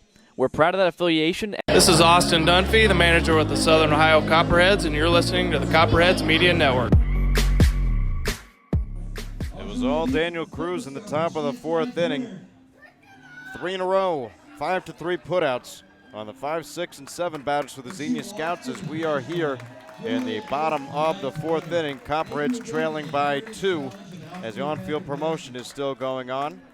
A little delay after that. Kids have to make sure they get their big clothes on and dress up. It looks like they're like doctor's suits or whatever they're called today. Yeah, the scrubs, right? I never knew what the name of it was. But they're using like old Copperheads uniforms. I guess they switched it up today. Maybe the Copperheads uniforms could have been a little bit too big. They found something else in the equipment closet, maybe. Figured, hey, we'll try this out. Yeah, why not? The bottom of the fourth inning, Xenia Scouts 2, Copperheads nothing at the plate. Tanner Glass 0 for 1 today with a strikeout looking. He smacks this one deep out into left field. Back at the wall and makes the catch. Near the warning track is the left fielder Henderson. Glass jumped all over the first pitch, but falls a bit short for the first down. Yeah, definitely the hardest hit ball we've probably seen today off a Copperheads bat. As you just said, jumped on that first pitch. Looked like he got a little bit more of it off the bat, but not enough to get it over the left fielder Henderson's head. There's also no wind here in Athens, Ohio right now. As American flag just sitting out there on the flagpole as Scott Combs, the All-Star, bats in from the right side. Combs 0 for 1 today with a strikeout. Takes first pitch for a ball. 1-0 the count. 1 out. Justin Rasmussen. The 1-0 pitch misses outside. But Rasmussen came in with a 3.76 ERA. His 8th start made on the season. 3-4 record, can go to 500 with a win against the Copperheads today as the 2-0 pitch misses high and inside to Scott Combs. Brings the count to 3 balls and no strikes. Right here, be patient, big guy. And Rasmussen, the 3-0 pitch is taken all the way, ball 4. Rasmussen just walks Scott Combs. It's a 1-out walk and a 1-out base runner here in the bottom 4th for the Copperheads. And now Bud Light and Budweiser are $1 off the rest of the inning because Scott Combs reached first base. There we go. So that's going to keep the fans happy. Always important. Down at the beer cave. When Rasmussen 0 for 4 on the season. Misread the statistic. But he could pick up his first win should he get through the 5th inning. But we're only here in the bottom of the 4th as the first pitch to Carter Cross. Cross pops it high up into the infield. Ranging over is the first baseman Steven Saunders behind the mound to make the catch. And just like that, 2 outs here in the bottom of the 4th. Yeah, Cross got way underneath that one, popped it up high into the infield. Wasn't sure if that one's ever going to come down. The Copperheads haven't really been able to get much going offensively. Only 1 hit so far, a couple of walks, but none of them have really come in succession with each other. Copperheads only have 1 hit in today's ball game. No runs, 1 hit, no errors. Scouts 2 hits, 2 runs, and no errors as the first pitch is in for a called strike to Phil Glasser. So Glasser will see more than 1 pitch in this at-bat. Has he only hit in the ball game so far? For Phil, he smacked a line drive out into right field as he tries to lay down a bunt attempt with 1 strike. Now make it 2. No balls and 2 strikes. Yeah, interesting decision there by Phil. It's not sure if the bunt sign was on. Third base playing back, just trying to sneak one up the third base line. But you expect him to be swinging away now with 2 strikes. You see him choking up on the bat. Rasmussen's 0-2 pitch, a bouncing ball over towards second baseman Matson, who underhand tosses to the shortstop Williams, covering second for the third out in the bottom of the 4th inning. At the end of 4, it's the Xenia Scouts 2, the Southern Ohio Copperheads nothing. We head to the top of the 5th, right here on the Copperheads Media Network, presented by Ohio Health. Ambassador Laundry, your locally owned and operated laundry and dry cleaning business, is a proud sponsor of the Copperheads. Stop by 15 West Stimson for all your laundry and dry cleaning needs. It's a grand slam when you shop locally. Look for the Athens Area of Commerce logo and be sure to support the business that support the Athens Sandlot, our very own Copperheads, and our community. Love Athens. Keep it local, because together we make a difference. The fun is just beginning in Athens, Ohio. Outdoor concerts and festivals, rails and trails, a 30-mile meal, and the funky vibe of Uptown Athens and Court Street, Ohio's most eccentric half-mile. The best road trip starts at AthensOhio.com, the region's most comprehensive site for maps, shopping and dining directories, and events calendar. Visit AthensOhio.com and start planning your next adventure. Classic brands Budweiser and Yuengling are proud supporters of Copperheads Baseball. Please drink responsibly and always use a designated driver. Responsibility matters. Donato's is the exclusive pizza provider of the Southern Ohio Copperheads. With toppings loaded from edge to edge, Donato's Pizza will be sure to satisfy your hunger. Located at 688 East State Street in Athens, make Donato's your pizza of choice today. Order by calling 740-592-5049 or order online at donatos.com. Hey, I'm Scott Combs, catcher for the Copperheads, and you're listening to the Copperhead Media Network.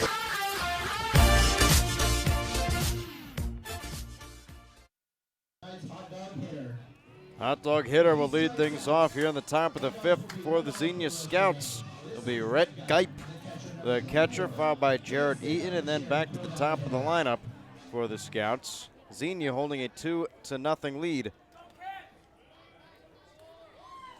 Not a lot of hits in today's ball game as the first pitch misses low for a ball. 1 ball, no strikes.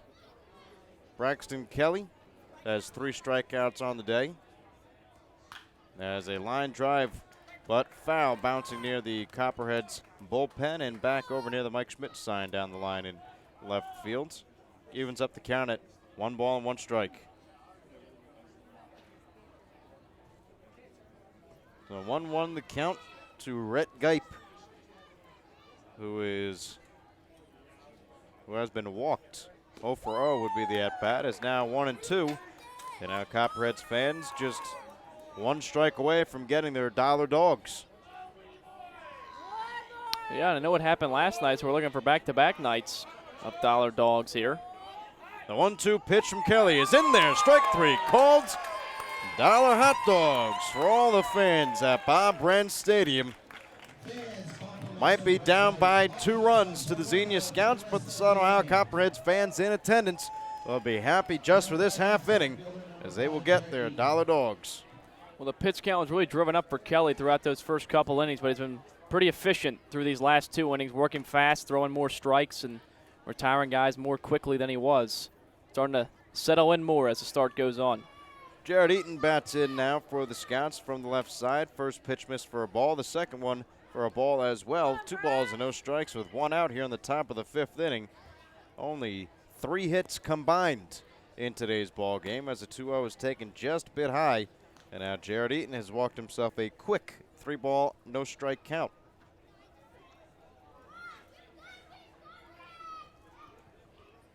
The 3-0 from Kelly taken right down Broadway for a called strike, 3-1. Yeah, he's not a guy you want to walk and put on the base pass pretty quick. Can steal a couple of bases on you. The 3-1 pitch is swung on and fouled off towards the left side. Daniel Cruz running over. He slips and unable to make the play. He slips on the turf, goes feet first into the wall, and is walking it off. No signs of injury as he slowly just walks back to third base. Almost a play he might have been able to make. Yeah, not sure if he would have been able to reach over and make that catch. It wasn't too far away from the wall, but he just kind of lost his footing there on the turf, right where like the fake dirt area is. The 3-2 pitch, it's a slow ground ball, highly bounced. Braxton Kelly with the underhand toss. It was a low underhand toss, but Kelly gets it to the first baseman, Zion Avery, for the second out here in the top of the 5th inning. Yeah, it wasn't the furthest of tosses to make either. It's kind of shocking. It was so low, but Avery luckily aware. He would have bent down and dig it out of the dirt. Could have been a disaster if you don't get an out on that play, but nice job by Zion over there at first base. 2 away now in the inning. 2 outs, top 5. Xenia Scouts up by 2 runs to no runs. Copperheads have yet to play it across a run. As the first pitch to Brett Williams misses for a ball, 1 ball, no strikes. For Brett Williams on the day, 1 for 2 with 2 RBIs, responsible for the only run scored in today's ball game. As a 1-0 pitch is swung on, it's a fly ball, foul territory, ranging back over the press box and out of play. Puts count even at 1 ball and 1 strike. Brett Williams batting .315 now with his 1 for 2 day. Does have those 2 RBIs as he swings and misses at the Braxton Kelly off speed. It was low and away for strike 2. And when Kelly has that changeup working, it's one of his tougher pitches to hit as he just starts at the bottom of the zone. Looks like a fastball, but this drops off. Gets the hitter way out in front. The 1-2 from Braxton Kelly is swung on and fouled just over the speaker, dangling over the netting here at Bob Wrenn Stadium. And it goes foul. Yeah, that's been the big problem. When he gets to 2 strikes, Kelly has had a lot of balls fouled off so far in this one. 1-2 pitch misses outside. Copperheads on the field thought it might be a little bit closer than it was. Count is even, 2 balls and 2 strikes. With 2 outs in the top of the 5th inning, the Braxton Kelly pitch misses outside. He's missed outside twice now in a row. Brings the count full to Brett Williams. Yeah, you don't want to walk this guy and bring up another hitter up in this inning. The payoff pitch from Kelly, he walks him. Every single pitch since he was ahead 1-2 has been outside. And then the last one, not the prettiest of pitches, a fastball that sailed over the glove of Scott Combs and back to the backstop. That's unfortunate because that's just going to keep running the pitch count up. He's up at 88 now. And usually the 100's the limit. It's kind of the number where you start stirring up the bullpen. So you don't know if Kelly's going to be able to go another inning. We'll see what happens with this batter. Second walk on the day for Braxton Kelly. As now on the move is Brett Williams. A throw down to get him. It's so close. The ball beats the runner Brett Williams to the bag. Field umpire Pat J. Atkins did not make the out call. He made a safe call. And successfully stealing second base is Brett Williams. Yeah, it was a perfect throw down there from Scott Combs, and as you mentioned, the ball did beat him there, so the only possibility is he didn't get the tag down in time. But obviously everybody in the field started jogging off the field. They thought he was. And now another stolen base attempt as Brett Williams pushing off of Daniel Cruz to slow down a little bit. He was fouled off at the plate. Count is at it, 1 ball and 1 strike. But yeah, the ball beat Williams to second base. It was a bang-bang play, and like you said, he may or may not have laid down the tag, but it was a great throw by Scott Combs. Braxton Kelly from the stretch looks back to second base. Now to the plate. The 1-1 is swung on and fouled back. Bounces off the netting and remains on the field 1-2. Well, Kelly's been getting ahead just fine all day long. It's when he gets to 2 strikes, he's unable to been not very effective putting away batters so far. Up in the count again, 1-2 here. See what pitch he opts to go to. Kelly ahead. 1 ball, 2 strikes with 2 outs in the top of the 5th inning. The 1-2 pitch from Kelly is taken outside. The throw down to second by Scott Combs is not in time, and it will be a called strike 3. So that throw did not matter by Scott Combs. The fastball catches the outside corner on Logan Matson to retire the side here in the top of the 5th inning. We head to the bottom of the 5th. Xenia Scouts up by 2 to the Southern Ohio Copperheads. We'll be right back on the Copperheads Media Network presented by Ohio Health. Schneider, Fuller & Stroh is one of the premier financial and insurance firms in the region. If you have questions regarding your financial, insurance, or employee benefit package, please call Mark Schneider, Jim Fuller, or Dan Schroe at 740-594-8385 or visit them online at www.schneiderfullerstroh.com. That is SNIDERFULLERSTROH.com. The Cat's Eye Saloon at 12 North Court Street features a great selection of craft beers on tap and in the bottle 365 days a year. The Cat's Eye Saloon is a proud supporter of the Southern Ohio Copperheads and all Ohio University athletics. The Cat's Eye Saloon, your home away from home, open 7 days a week. The Copperheads would like to thank Wendy's for their support of the team and players. If you're hungry, stop into Wendy's, located off of Richland Avenue and East State Street. Check the back of your ticket stub for a free small Frosty with any purchase. Stephanie Wood, Ohio Realty, will help you find your next safe home. Stephanie Wood, bringing home the results and going the extra distance. Schneider, Fuller, and I'm Sebastian Fabic from Cincinnati, Ohio, and you're listening to the Copperheads Media Network. Bottom of the fifth inning at Bob Bren Stadium in Athens, Ohio, where the Southern Ohio Copperheads are trailing the Xenia Scouts by a score of 2-0. It will be Daniel Cruz, Ty Crittenberg, and then back to the top of the lineup for the Southern Ohio Copperheads. As Daniel Cruz, he smacked one out to left field, but it did not fall down. It was for an out. The third and final out of the bottom of the second inning, as the first pitch from Rasmussen is in for a call and strike, 0-1. Braxton Kelly, after giving up the 2 runs in the top of the third inning, has settled down. Back-to-back innings in the fourth and fifth did not allow a run. But those 2 runs are the difference in today's ball game, as a curveball from Rasmussen misses high, puts the count even at 1 ball and 1 strike. And Rasmussen has really had the breaking ball working well for him so far, keeping the Copperheads off balance, getting a lot of strikeouts through his first 4 innings. Rasmussen from the stretch, he deals a 1-1, is smacked out into center field and falls down for a base hit. Taking a big turn is Daniel Cruz, almost slipping again. Will take a trot back to first. It's the second hit of the ball game by the Southern Ohio Copperheads and just the 4th hit of the game in general. And that'll send Crittenberger to the plate. Yeah, not the hardest hit ball, but center fielder Ian was playing back. Cruz got just enough of it to loop it out there into center field and fall in. Copperheads haven't had a leadoff base runner for a while now, to see if they can string some hits together and move them along. Last time Copperheads had a leadoff base runner was in the bottom of the first inning when Jared Hurd had a 4-pitch walk.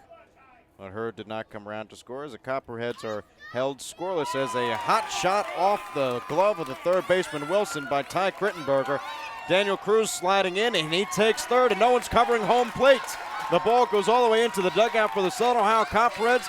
Ty Crittenberger will be awarded third base. It's an RBI single with an error, as the Copperheads get within 1 in today's ball game. That's an aggressive play there from Daniel Cruz. That ball in the left field out in front of him. He thought he could take third base, and the throw-in skips off his back and rolls away, and then you saw nobody was covering home. Ball gets into the dugout anyway. Now we'll see an argument to see whether Crittenberger should have second or third base, as when the ball goes out of play, you get the base you're going to +1. So if Crittenberger was heading to second before that ball got out of play, he should be on third base. Well, the question will be, as umpires Pat J. Atkins in the field and Clark Husky behind the plate will converse, the question is, was Ty Crittenberger on second base by the time that ball went into the dugout for the Copperheads? If he's on second base, then he should be awarded third. If he did not touch second yet, then he would have to go back, and it looks like everything will stand as it is. Ty Crittenberger with the single.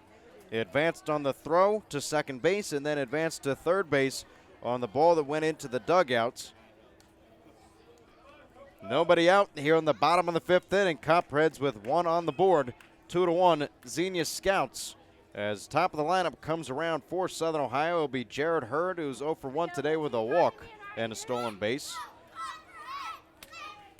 Hurd had the average up to 288 and has since dropped to 283 as the first pitch is in for a called strike, 0-1. Yeah, we didn't really get to mention. That was a nice pitch hidden by Crittenberger. Hard hit down. Third baseman tried to make a diving stop, but it gets by him in the left field. Swing and miss by Jared Hurd brings the count to no balls and 2 strikes. But Crit down at the bottom of the order has been a solid option for the Copperheads, kind of like a second leadoff hitter down there in the 9 hole. Been real solid as of late, raising the average to 274. The 0-2 pitch, Jared Hurd bounces in the turf for a ball. 1 ball, 2 strikes. And it was interesting, the third baseman Wilson was brought up near the green on the turf, so the infield grass, one could say. Tried to dive and did not make it. Playing back now is a 1-2 pitch, bounces again in the turf. 2-2. You got to almost wonder if they were expecting Crittenberger to sacrifice there with the runner on first and nobody out. But swinging away, it pays off for him. As the aggressive base running also pays off. Cruz going hard in the third. Ball gets away. And he's able to come in to score for a much-needed first run. 2-2 the count. The pitch from Rasmussen swung on. It's a bouncing ball. Foul. Just, and I mean just, right of the line, down the first baseline. First baseman Saunders tried to get it before it went foul as to try and get Ty Crittenberger out at the plate. But Crittenberger, with the wheels he has, and third baseman Wilson is playing far back and off the bag. So Crittenberger can go a little bit further down the line should he choose. No chance of getting Crittenberger. Yeah, well, I'm not sure he was touching that to try to get Crittenberger at the plate. 2-2 pitch misses low on the turf again. It's been 3 balls all bouncing in front of the plate to Jared Hurd as he's worked himself a full count. Rasmussen from the stretch, the payoff pitch is swung on, a fly ball out into right field. It's not deep, kind of shallow, just a bit. Tagging at third base is Ty Crittenberger. The throw is coming to the plate on the line. It is safe. Ty Crittenberger gets underneath the tag. As 2 runs have come in this inning. New ball game, Scouts 2, Copperheads 2. Well, yeah, that was a heck of a throw out there from Delanoy. I figured Ty might take a shot with the speed he has out there. As the throw came in, it was a little bit high. Made it tough for the catcher Geip to swipe the tag all the way down to get Crittenberger. And we could see from up here, got the foot in just underneath the glove of Geip in time. And as you mentioned, brand new ball game, moving up to 2 now. Jared Hurd still 0 for 1 on the day, but picks up an RBI on the sac fly. His 21st is now a bunt by Reese Trahey. He goes the opposite side, and the pitcher, Rasmussen, can do nothing with it. A beautiful bunt down the third base line to get a bunt single and still 1 out here in the bottom of the 5th inning. Yeah, placed it right in that spot where nobody can really get it in time, as right up that third base line, kind of in between the mound and the third baseman. As by the time Rasmussen picked it up and had to spin around to make a throw, no chance of getting Trey up the line. Rasmussen had looked good through 4, has hit a wall here in the 5th inning. 2 runs are in here in the bottom of the 5th. With a runner on first and Zion Avery at the plate. Avery takes the first pitch from Rasmussen for a ball. 1 ball, no strikes. Avery today 0 for 2 with 2 strikeouts, 1 swinging, 1 looking. As Trahey takes his lead off of first base, Rasmussen goes to the plate and misses inside. 2 balls and no strikes. Well, this is a count for Zion Avery. 2-0 pitch. Most likely going to get a fastball somewhere in the middle of the plate. We know Zion likes to take big hacks when he's up in the count. See if he can get a pitch to drive here. Copperheads have tripled their hit total in today's ball game in this inning as they swing a foul ball over the press box. 2-1. More than tripled if you want to get technical. More than tripled. Well, they went from 1 to 4. Well, they went That's from 1. 3 times 1 is not 4. Well, 3 plus 1. They've added 3. Yes, they've added 3 hits. That doesn't mean for triple. Well, 3 times 1 would be 3 is they got the 3 hits. And then you add the 3 hits up to get the 4 hits in today's ball game. Again, we've mentioned this before. We are not math people. Yeah. We'd have to go I to think it'd be like a 3.2 or something like that. You're gonna nail me for 0.2? As Trahey takes second base, he's safe on second. Reese Trahey on second base here in the bottom of the 5th inning. Copperheads tied at 2 with the Xenia Scouts with Zion Avery at the plate. Avery has worked himself a 3-1 count as the last pitch that Reese Trahey stole the base on was for a ball. So Justin Rasmussen experiencing some trouble here in bottom 5 as he checks back Looks over to second, a long stare at Trey at second, and now time is called at the plate by Zion Avery. Ball was taken straight down the middle. A good call by Avery just to disrupt the motion of Rasmussen even further. I bet if we get a pitch like that on the pitch that didn't count, Avery's going to take a big swing at it and potentially add or give the Copperheads the lead in this one on the 3-1 count. 3-1 is swung on and fouled straight back to the netting. Brings the count to 3-2. Hey, right here, Z. Let's go, big guy. Full count to Zion Avery here in the bottom of the 5th inning with 1 out. Avery has been a while since he's picked up a hit, as he'll take ball 4 on the full count walk. Okay, 4th walk allowed on the day by Rasmussen, and now runners are at first and second base with 1 out for Tanner Glass. Yeah, you got the middle of the order rolling through for the Copperheads too, so this is the part that you want with 2 runners on, 1 away. Is already 2 home this inning to not up the ball game, but a chance to really put up a big number in this inning with the big boys rolling up. But Zion Avery went 1 for 5 against the Hamilton Joes on July 11th. Had a hitless streak against the first 2 games against the Joes, 0 for 5 and 0 for 4. And before that, had a nice series against the Cincinnati Steam, picked up 2 hits.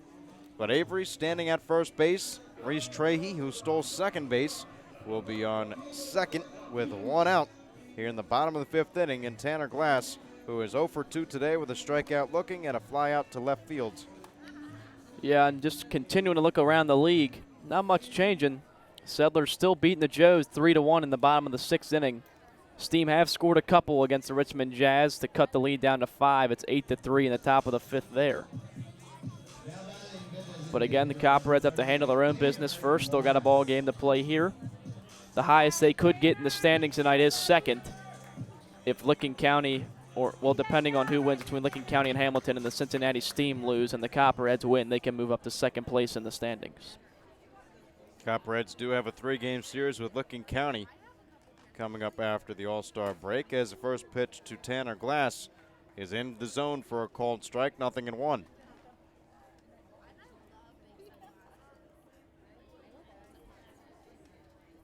Two runs for the Scouts, 2 runs for the Copperheads. Copperheads picking up 3 hits here in the bottom of the 5th. As Reese Trahey dances around second base, Glass takes the ball inside. 1 ball, 1 strike. Well, Glass's last time up put a really good swing on the first pitch and drove it out in the left field. Not enough to get out of the park. Just got a little bit too much underneath it, but if he could put another good swing like that on one of these balls and find a gap, could pick up 1, if not 2 RBIs. The 1-1 pitch to Glass is swung on and driven out into right field. Taking a couple steps back is the right fielder Delanoy. He makes the catch, tagging at second base is Reese Trahey. He'll take third base easily. And now runners are at the corners for the Southern Ohio Copperheads here in the bottom of the 5th inning. Copperheads putting a 2 up on the board, tying the ball game up at 2 apiece. And with runners at the corners, it's the All-Star Scott Combs to try and drive them in. Yep, good opportunity here for Scott. Got 2 outs. Base hit, definitely going to score his teammate from Michigan State at third base. As he came in with one of the best batting averages on the team. Trying to keep that going here. Combs currently batting at .309. 0 for 1 today with a walk and a strikeout. The 1 out he had, well, it was a strikeout. Rasmussen has runners at the corners here in the bottom of the 5th inning. As the first pitch to Scott Combs, taken high and inside for ball 1. But 1-0 the count to Scott Combs, as Rasmussen is now at 80 pitches in today's ball game, as we are 2 outs into the bottom of the 5th inning. 1-0 pitch misses way outside, caught by the catcher Geip. And now 2 balls and no strikes to Scott Combs.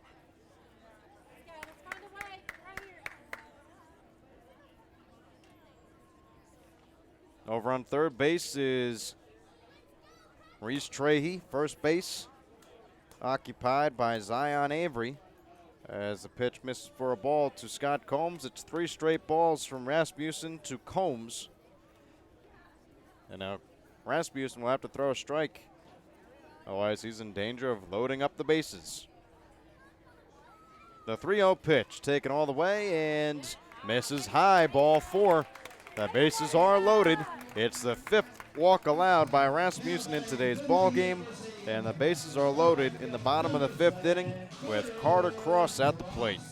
Yeah, you know, Rasmussen really doing a nice job working through the Copperheads order those first 4 innings, just really struggling to find the zone, and when he has in this inning, the Copperheads have punished it. Good opportunity here for Carter Cross to kind of break out of the slump he's been in these past few games. He can pick up a base hit right here. The first pitch to Cross misses high and inside. He'll take a base hit or he'll take a walk. Either one will score a run and put the Copperheads on top, but no outs to play with here in the bottom of the 5th inning as there are 2 on the board, 3 on the base paths. The 1-0 pitch to Carter Cross misses outside, and now he's halfway there to the walk. 2 balls and no strikes. Well, I imagine he's taking until he sees a strike, unless he gets one right down the middle after 4 straight balls to Scott Combs and a walk to Zion Avery back-to-back. As Rasmussen kind of losing the zone here these past few batters. The 2-0 pitch misses high and up at the level of his head, not inside at the head, but just a high pitch down the middle. Count is at 3 balls and no strikes, and now the first baseman Saunders will have a little chat with his pitcher on the mound. Third base, Reese Trahey. Second is Zion Avery, and over on first is Scott Combs. Bases loaded here in the bottom of the 5th inning with the ball game tied up at 2 apiece between the Xenia Scouts and the Southern Ohio Copperheads. Carter Cross is at the plate. Cross 0 for 2 with a fly out to right field and a pop-up to the first baseman as the 3-0 pitch is taken in for a called strike. Whatever Saunders said to his pitcher Rasmussen, it worked, as the 3-1 count is where it sits. From the stretch, Rasmussen looks in. The 3-1 pitch is taken on the outside corner for a called strike. Brings the count full. Yeah, it's a tough one. Could have gone either way out there on the outside corner. Cross elected to take it. Still has another pitch to work with. The runners will be in motion. Now on the full count. The merry-go-round will be in motion as the payoff pitch from Rasmussen is swung on and fouled off towards the right side. We'll do it all over again. Zion Avery over near Reese Trahey, now jogging back to first and really making some distance with Scott Combs. He was on the move and he was sprinting. All runners back to their bases. Outfield is straight away, infield playing back. Rasmussen, the payoff pitch is swung on and another foul ball. Base runners getting their cardio in today. Nice job by Cross fighting off those 2 tough pitches on the outside corner. You know, can't leave it up to chance with 2 strikes and the base is loaded. Don't want to go down looking in this situation, so Cross, anything close, he's going to put a swing on it. Just try to keep fighting them off until you get one you can drive somewhere.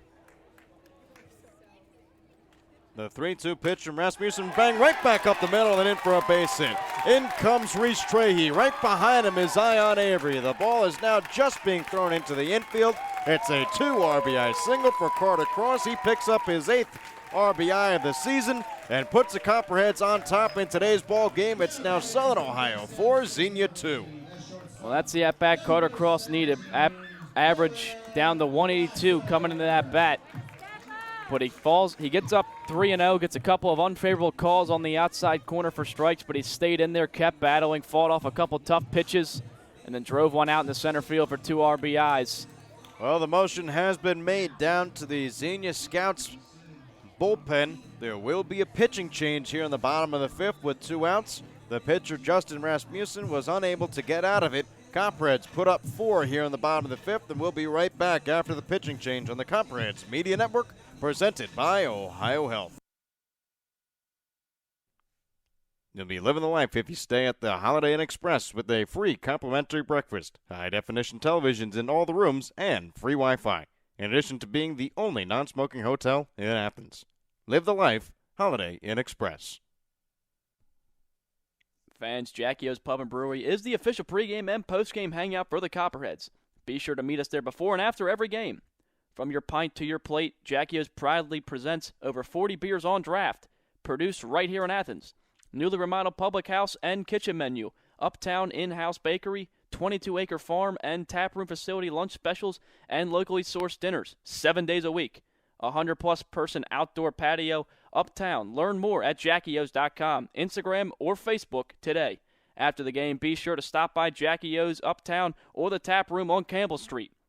Just because the game ended doesn't mean your night has to. Jackie O's, the official pregame and postgame sponsor of your Copperheads. Don't forget to stop by Kona Ice behind the press box on the third base side, locally owned and operated by Rich Hayes of Athens. They offer tropical shaved ice in an assortment of flavors, and be sure to ask about their fundraising opportunities. Rocky Brands is so much more than you think. Rocky Brands is a global leader in the footwear and apparel market with over 1,500 distributors of Rocky, Georgia Boot, and Durango brands nationwide. Rocky Brand designs, develops, and markets hard-working boots, outdoor footwear, and apparel designed for every pursuit and fashionable women, footwear that invites you to live a little on the edge. And they do it all right here in Southeast Ohio. To see the whole Rocky Brand story, go to rockybrands.com. State Farm and agent Shauna Stump are proud supporters of Copperhead Baseball. Visit our West Union Street office or call 593-6882 today to discuss all your insurance and financial services needs. She's celebrating 14 years of service in the Athens community. Like a good neighbor, State Farm is there. Snyder Fuller and Stroh is one of the premier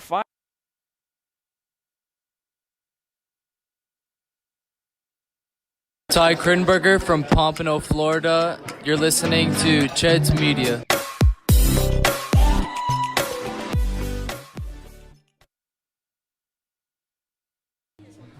Runners are at the corners here in the bottom of the fifth inning. Scott Combs on third, and on first to give the Copperheads a lead, a 4-2 lead, is Carter Cross.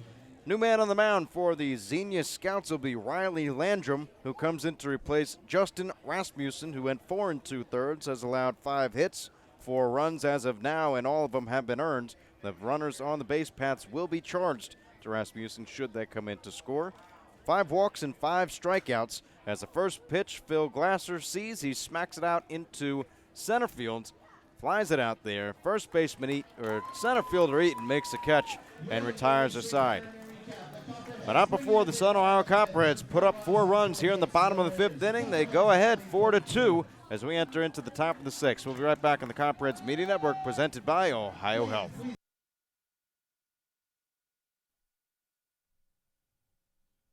State Farm and agent Shauna Stump are proud supporters of Copperhead Baseball. Visit our West Union Street office or call 593-6882 today to discuss all your insurance and financial services needs.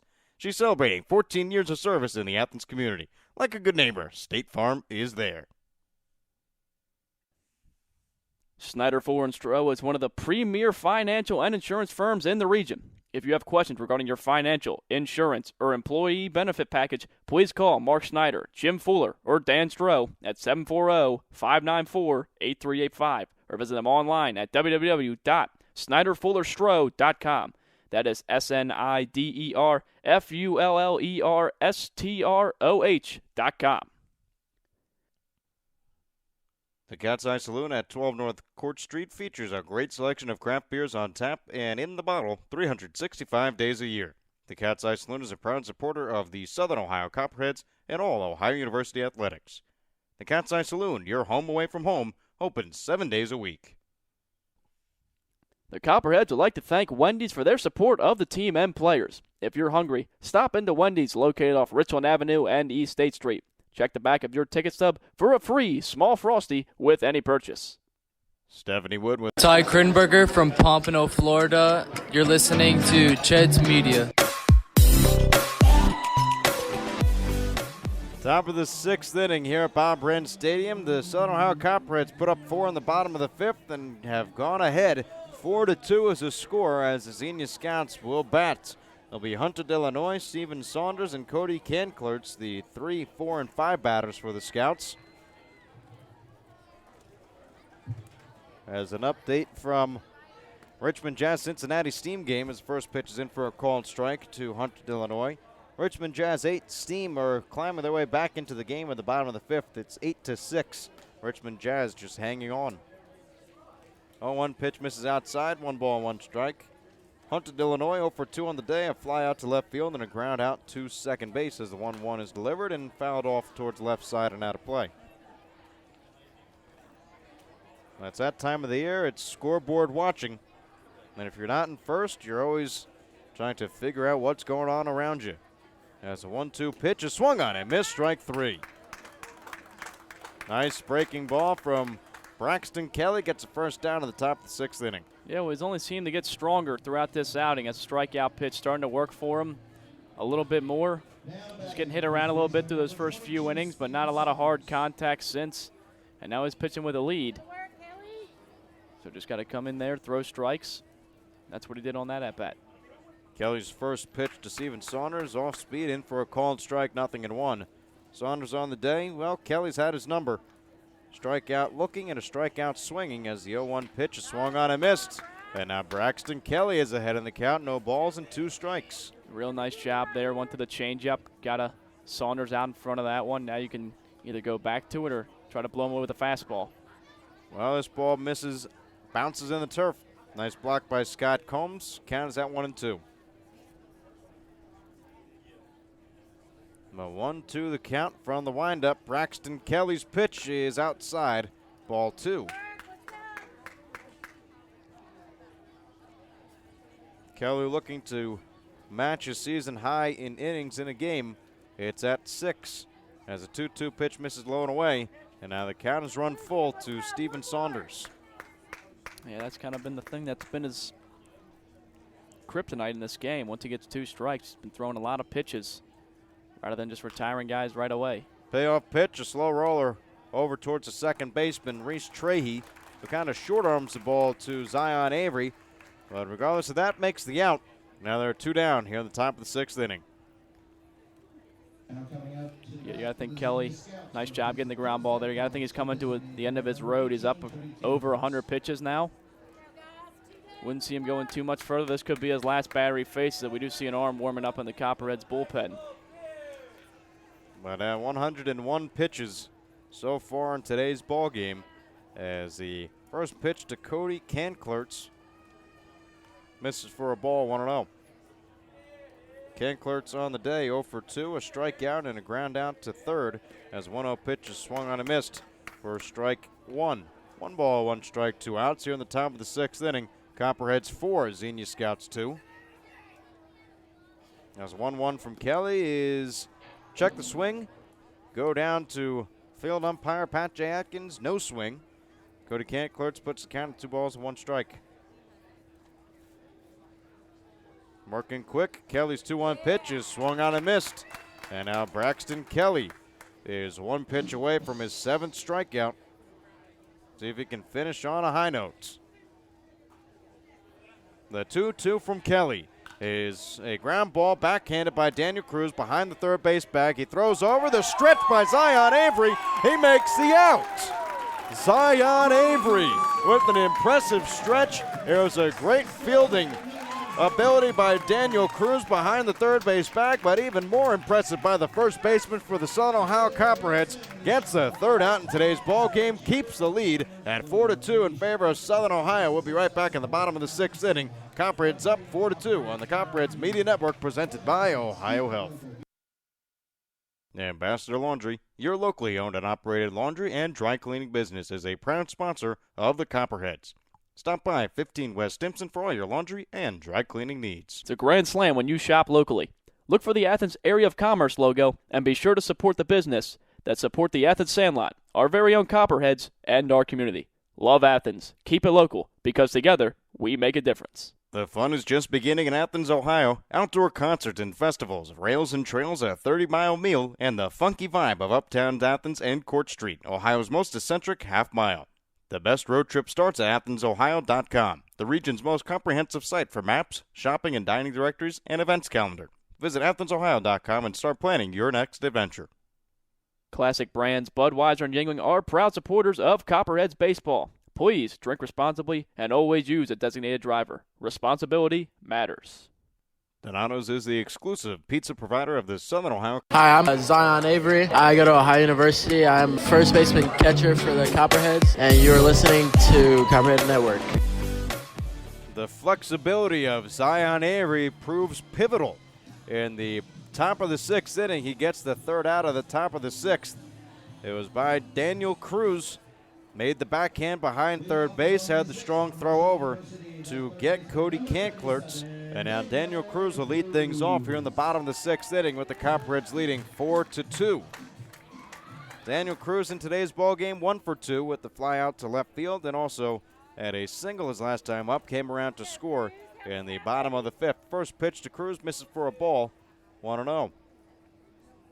On for his second inning of work is Riley Landrum as he misses outside, 2 balls and no strikes. But Landrum got the third out of the bottom of the 5th inning. Copperheads put up 4 runs in the bottom of the 5th to take a 4-2 lead. As a 2-0 pitch is swung on and missed by Daniel Cruz, brings the count to 2 balls and 1 strike. Yeah, it's good to see Cruz picking up hits in these past few ball games. As average early on in the year was up as high as 380. Took a big dip over the past few weeks, but he's back up to 274 now. Feeling good these past few games. Daniel Cruz has been that spark plug for the Copperheads all season long. When he's going, the Copperheads are going. 2-1 the count. Riley Landrum pitching from the stretch, the 2-1. Taken on the outside corner for a called strike. 2-2.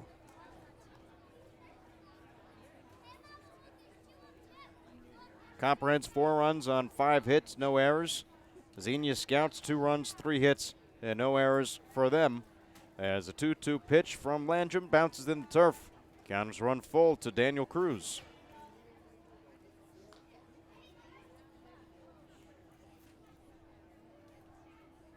Cruz with the average, now at 274. Dipped to around 250s, back up. There's a payoff pitch from Landrum is swung on. It's a high fly ball out into left center field. Ranging back to shortstop Williams. He calls off both outfielders, the left fielder and the center fielder, to make the catch with a first out in the bottom of the 6th. Yep, Cruz, fastball up in the zone, just gets way under it out there in the shallow left field. It's a nice catch out there by the shortstop for the first out of the inning. 1 down. Copperheads up 4-2 on the Xenia Scouts as Ty Crittenberger strolls to the plate. Crittenberger 1 for 2 on the day. A strikeout and a single came around to score. In the bottom of the 5th, first pitch in for a called strike. 0-1.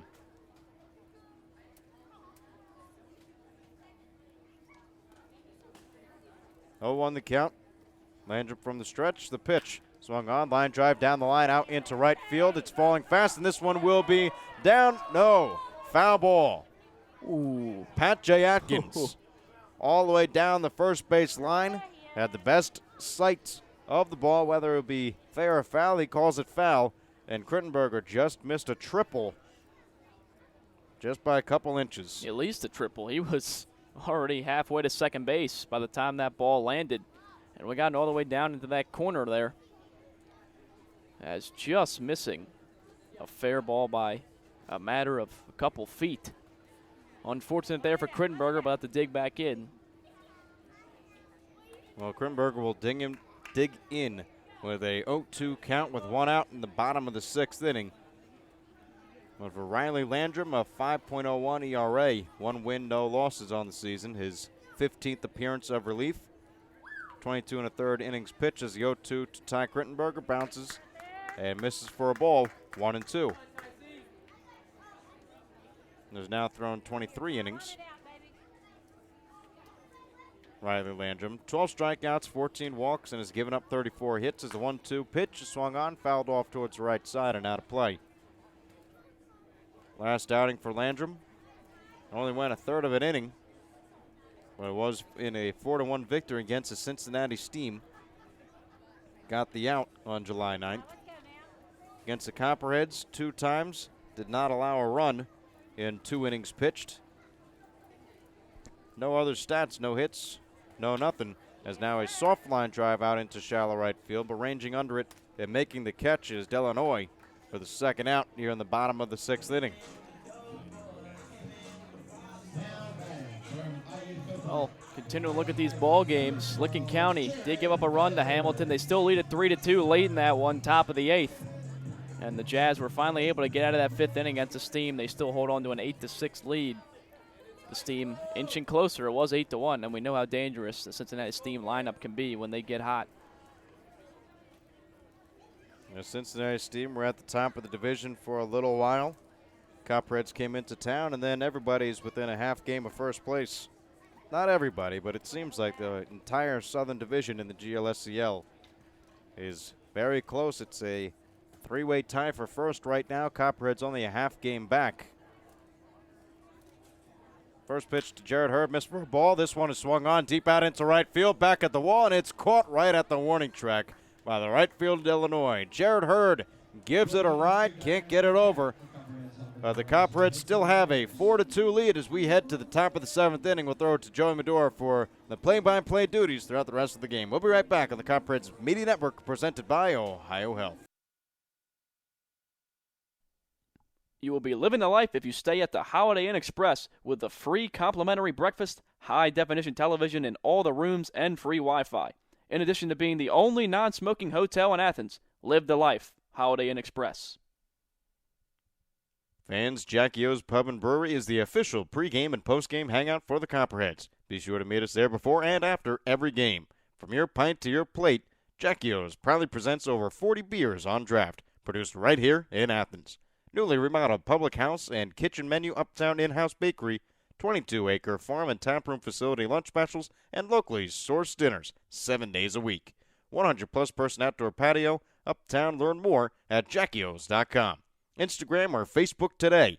After the game, be sure to stop by Jackie O's Uptown or the Tap Room in Campbell Street. Just because the game ended doesn't mean your night has to. Jackie O's, the official pregame and postgame sponsor of your Copperheads. Don't forget to stop by Kona Ice behind the press box on the third base side. Locally owned and operated by Rich Hayes of Athens. They offer tropical shaved ice in an assortment of flavors. And be sure to ask about their fundraising opportunities. Rocky Brands is much more than you think. Rocky Brands is a global leader in the footwear and apparel market with over 1,500 distributors of Rocky, Georgia Boot, and Durango brands nationwide. Rocky Brands designs, develops, and markets hardworking boots, outdoor footwear, and apparel designed for every pursuit, and fashionable women footwear that invites you to live a little on the edge. And they do it all right here in Southeast Ohio. To see the whole Rocky Brand story, go to rockybrands.com. State Farm and agent Shauna Stump are proud supporters of Copperheads Baseball. Visit our West Union Street office or call 593-6882 today to discuss all your insurance and financial service needs. She is celebrating 14 years of service to the Athens community. Like a good neighbor, State Farm is there. Schneider, Fuller & Stroh is one of the premier financial and insurance firms in the region. If you have questions regarding your financial... This is Austin Dunphy, the manager with the Southern Ohio Copperheads, and you're listening to the Copperheads Media Network. Top of the 7th inning. Only 3 more innings left to go in this ball game. As a pitching change for the Copperheads, it'll be Nick Kaiser coming on in relief. After a solid outing for Braxton Kelly, he goes 6 innings, gives up 3 hits, 2 runs, both of them earned a couple walks, 6 strikeouts, facing 23 batters in line for the victory. If the result stays the same, the Copperheads hold on to a 4-2 lead. First pitch Kaiser throws in this outing is popped up into shallow right field. Backing up is Gammon, the second baseman. He will make the catch, as wondering when did Gammon enter the ball game. Just now, as Zion Avery has exited. We're not sure if it was an injury or what kind of reason it could have been, but Reese Trahey moved from second to first base, and Gammon took over at second base. Zion Avery is no longer playing, but 1 pitch, 1 out for Nick Kaiser, open up top of the 7th. Kaiser's been a year of ups and downs for the right-hander out of Shawnee State. Holds a 1-0 record with a 5.54 ERA as his first pitch into Wilson Jr. is swung on and missed for a strike, 0-1. But in his last outing, very solid against the Hamilton Joes. Went 2 shutout innings as the 0-1 pitch to the breaking ball misses up high for a ball, 1-1, but didn't allow a hit or any runs. 3 strikeouts facing 6 batters. Trying to replicate that here tonight. The 1-1 pitch into Wilson Jr. misses up high for a ball, 2-1. And Connor, you'd have to say the key for Kaiser is that cut fastball. If he has that pitch going, he can be very effective. As a 2-1 pitch swung on a pop foul over the press box, evens up the count at 2. Absolutely. That is the key to Nick Kaiser. All his success will come on trying to work that pitch into the at-bats, dance it around the strike zone, and get batters swinging. The 2-2 pitch into Wilson Jr. swung on. He hits it off the end of the bat, foul into the netting behind home plate. Count remains at 2-2. Well, Nick, he struggled a little bit early on in the season, and as soon as he started the game earlier on, he's really been pitching well. 2-2 is swung on and chopped slowly towards third. Daniel Cruz, bare hand on the run, throw on the first in time. What can't this kid do over at the hot corner? Back-to-back nights, he makes a bare-handed play, throws it over to first for the out. 2 away now in the top of the 7th. I feel like we can put together just a highlight tape of Daniel Cruz, and it will probably be as long as a full baseball broadcast. He has done everything in the field all season long. By far the most solid defensive player that the Copperheads have. Was a great midseason acquisition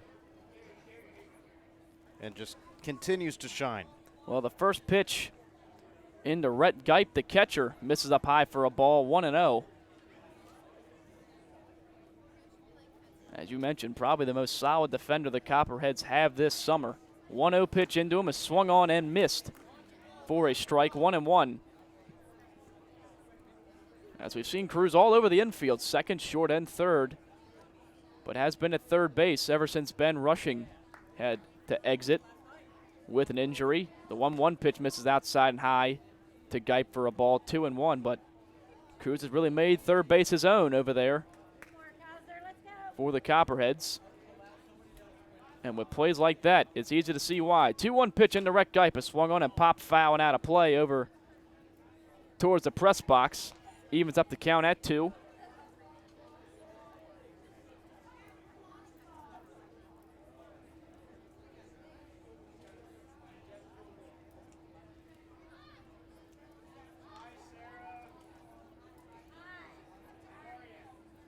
There comes a 2-2 pitch into Geip. Swung on and grounded out between short and third, but a long throw for Phil Glasser. He tries to make the Derek Jeter jump throw over to first base, but was never going to get Geip. Ball was hit too slowly. A 2-out infield single for the Xenia Scouts will give Jared Eaton a chance to hit in this inning.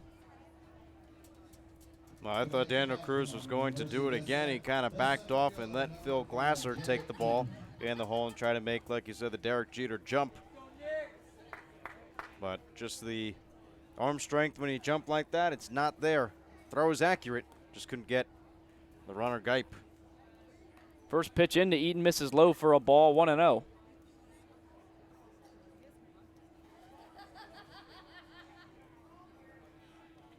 As now the 1-0 pitch misses outside for a ball, 2-0, as it looked like could have been a 3-up, 3 inning for Kaiser, but the infield single breaks that up as now Geip off first with 2 outs in the inning. 4-2 Copperheads lead. Here comes the 2-0 pitch. Big swing from Eaton, but he doesn't make contact with it. 2-1 the count now.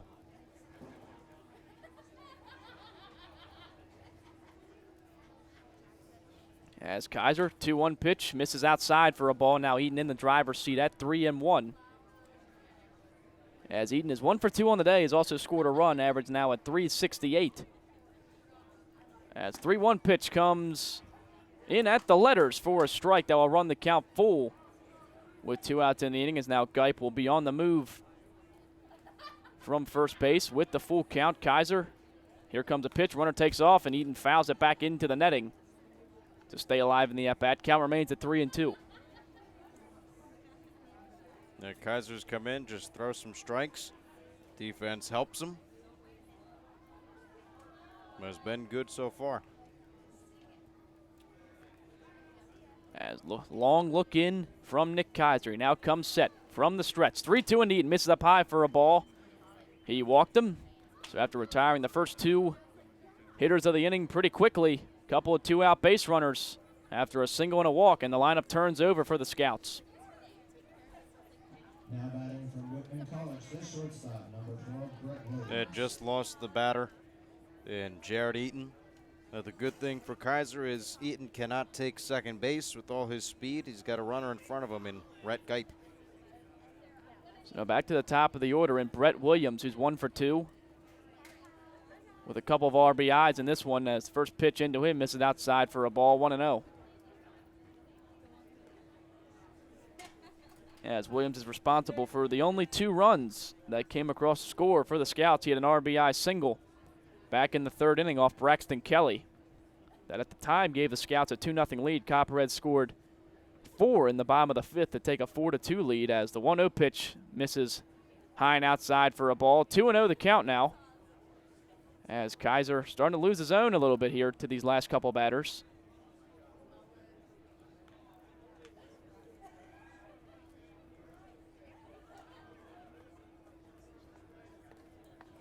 As Kaiser looking in, trying to retire the side in this 7th inning. He has 2 outs. The 2-0 pitch is swung on and chopped.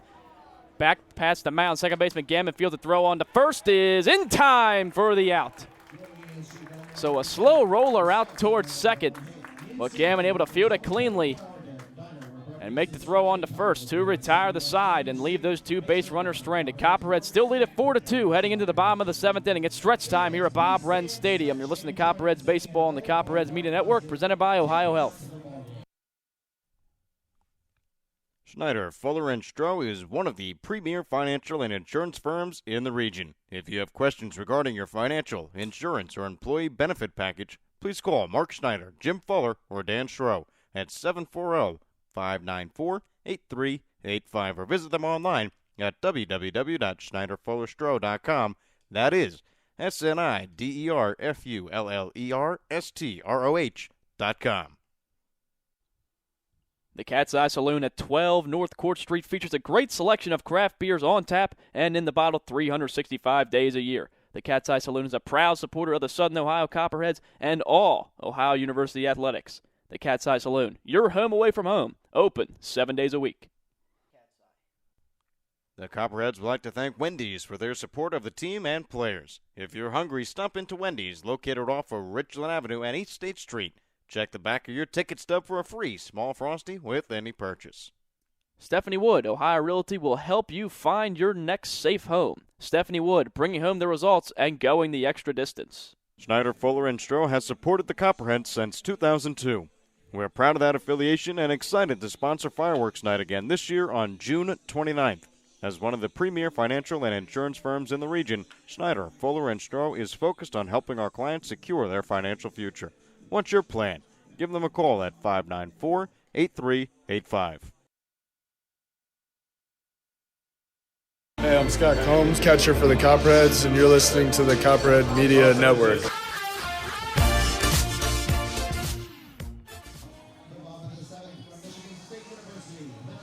Bottom 7. 2, 3, and 4 batters due up for the Copperheads as we Reese Trahey leading it off. The Copperheads trying to perhaps add a couple more insurance runs. They hold a 4-2 lead over the Xenia Scouts. Heading into the bottom of the 7th, Trahey 1 for 2 on the day, as he had a bunt single his last time up. As first pitch into him is a called strike at the knees. 0-1. Riley Landrum remains on the mound for the Scouts, as he's pitching inning in the 3rd so far, hasn't allowed a hit or a run. The 0-1 pitch is swung on and chopped out towards 3rd, but it gets by the diving 3rd baseman Williams. Rounding 1st and heading to 2nd is Reese Trahey. He's in there with a stand-up double. Now the throw into 2nd, gets away and gets out into right field. Trahey will stop at 3rd base. As the throw home from the first baseman Saunders comes in on line, he will stop at 3rd. As a kind of a weird play, he cued it off the end of the bat down the 3rd baseline, got by the diving 3rd baseman Wilson Jr., and he had a double all the way, but the throw in from the left fielder gets away. He heads up to 3rd on the error, and now the leadoff man on 3rd base in the bottom of the 7th. That was the slowest double slowest hit double I think I've ever seen. And everything just transpired in slow motion. The ball was slow. It was a slow diving play by the third baseman Wilson, and the ball just slowly rolled out into left field. So now the infield drawn in. Kyle Gammon, who entered the ball game as a defensive replacement in the top of the 7th, gets his first at-bat, takes the first pitch he sees for a strike, 0-1. As the 0-1 pitch misses low, dug out by the catcher Geip for a ball, 1-1. As Gammon still looking for his first hit with the Copperheads, only had 3 at-bats so far, an RBI, 3 walks. Just his 3rd time appearing in the game for the team this year as a 1-1 pitch grounder right back up the middle, and that will get through for a base hit. Trotting home is Reese Trahey. It'll be another insurance run, 5-2. Gammon has his first hit with the Copperheads and his 2nd RBI. Well, what a time for Gammon to get his first hit. Brings in the RBI. Situational hitting for the Copperheads. It's been there today. It's been there for most of the season. Extends the lead. So we'll see if Tanner Glass can keep the train rolling here for the Copperheads as he digs in with a runner on first, nobody out. As that's the first run surrendered by Landrum since entering the ball game in relief. As a pickoff attempt, diving back in safely is Gammon. But Tanner Glass 0 for 3 on the day with a couple of flyouts. First pitch into him will miss low for a ball, 1-0. But now a 5-2 Copperheads lead over the Scouts as they were trailing 2-0 early. But had a 4-run 5th inning and just added another on the RBI single as the 1-0 pitch misses outside for a ball. Now 2-0 to Tanner Glass. As so far against the Scouts this season, Copperheads have found success, 3-1. As they have to finish out this ball game and have one more with them tomorrow. As another pickoff attempt, this time Landrum almost throws it away. Coming off the bag to haul it in is the first baseman Saunders. But he'll get the ball back. Back on the rubber now. Here comes the 2-0 delivery into Tanner Glass, who misses up high for a ball. 3-0 count now as Landrum still hasn't recorded an out. Risking allowing the 3rd straight Copperhead this inning to reach base safely. As Landrum comes set, he needs a strike. Here comes a 3-0 pitch and misses outside, ball 4 to Tanner Glass. He draws the walk. First one issued by Landrum, and the first one drawn by Tanner Glass this afternoon. Now runners on first and second, nobody out for Scott Combs.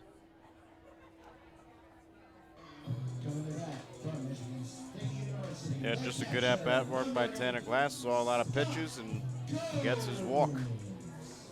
Keep on extending the lead. Copperheads have been trying to put the pedal to the metal all season long, giving their pitchers as much relief as possible. Well, Combs only one official at-bat in this game, 0 for 1 with a couple of walks. He has struck out once.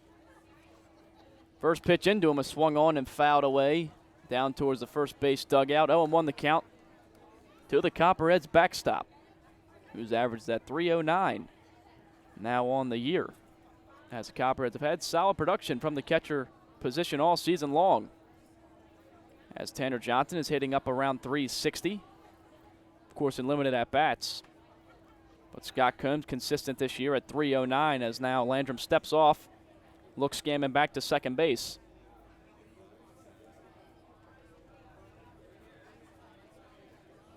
But now he'll come set.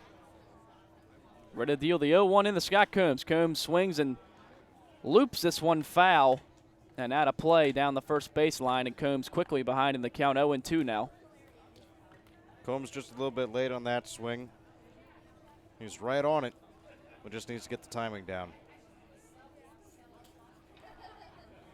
Well, Landrum looking for his first out of the inning as a run has already come in on the RBI single from Gammon. He stands out on second. Tanner Glass just worked a walk. He's on first. 5-2 score with nobody out here in the bottom of the 7th. Here comes the 0-2 pitch, swung on and popped up in the infield by Scott Combs. Looks like the pitcher Landrum will call it for himself and squeeze it with 2 hands to record the out. First out recorded of the inning. That'll be Carter Cross due up next. Well, just got under it. Scott Combs Didn't hit it too hard, but for Combs, he's been doing well all season long. Just got to forget about that at-bat. Keep your head down, keep on grinding. Well, Carter Cross had a big at-bat his last time up. He's 1 for 3 with a couple of RBIs as he came up with the score tied at 2 in the bottom of the 5th with 2 outs and lined a single up the middle for 2 RBIs. First pitch into him misses low for a ball, 1-0.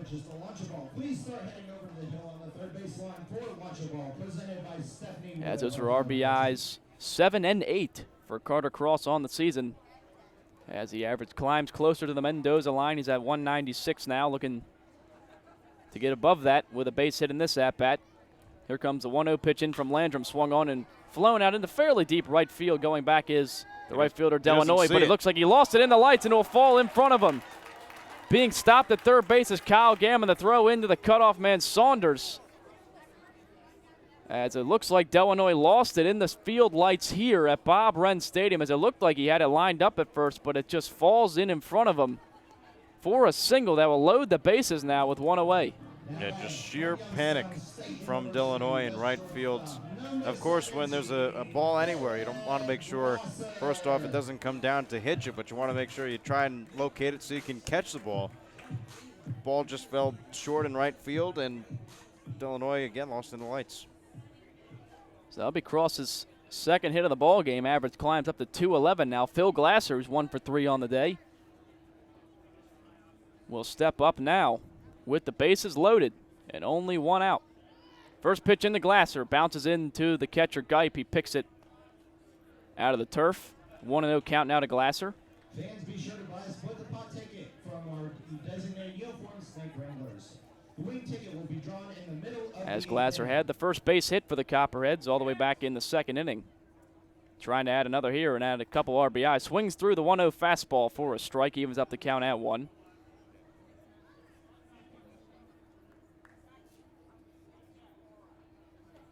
As standing on third base is Kyle Gammon. Had an RBI single earlier in the inning. Tanner Glass on second. He walked.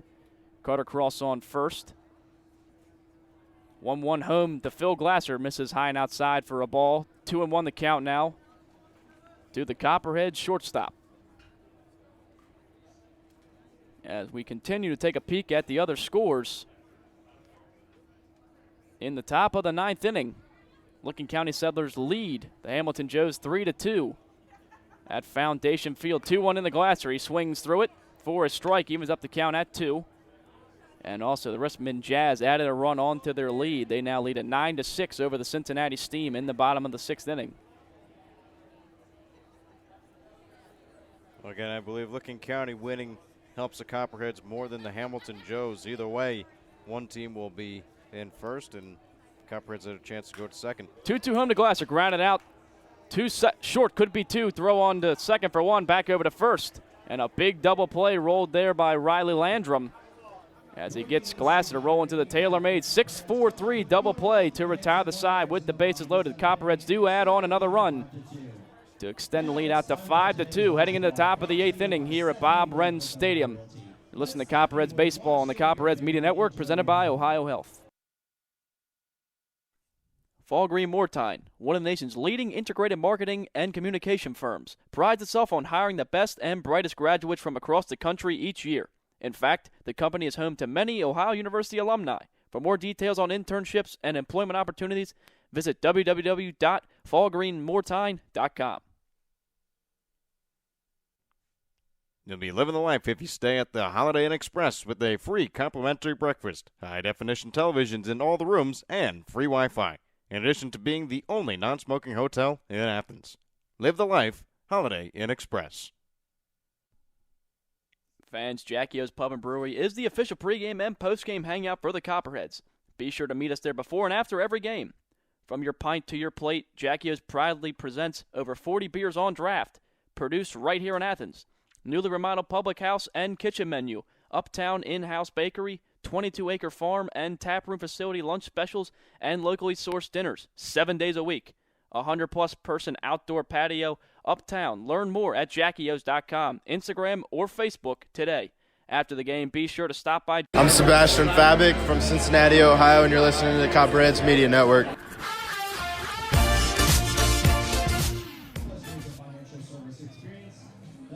Well, Nick Kaiser on for his second inning of relief for the Copperheads as they hold on to a 5-2 lead after adding a run in the bottom of the 7th to get them an extra insurance run. As will be 2, 3, and 4 all due up for the Scouts this inning. Logan Matson, Hunter Delanoy, and Steven Saunders. Between the three of them, just 1 for 9 so far in the ball game. As the first pitch into Matson is taken on the inside corner for a strike, 0-1. As Kaiser now in his second inning, as just mentioned. First inning gave up a hit and a walk, stranded both runners as the 0-1 pitch grounded out towards short field. Glasser fields a cleanly throw on the first to Reese Trahey. In time to retire Logan Matson. Couple of pitches to get the first out here in the top of the 8th. Effectiveness at its finest from Nick Kaiser. Just keeps on pitching, keeps on throwing strikes. With 2 outs, gave up the base hit and the walk in the last inning, but again, he's done well so far to this point. So with that, Hunter Delanoy will dig in. He's 0 for 3 with a strikeout so far. As the Copperheads just a few outs away. As the first pitch misses up high for a ball, 1-0, just a few outs away from taking this series, the first 2 games, and potentially going for the sweep in tomorrow's game against the Scouts as the 1-0 pitch comes home and it's fouled back into the netting behind home plate, even up the count at 1-1.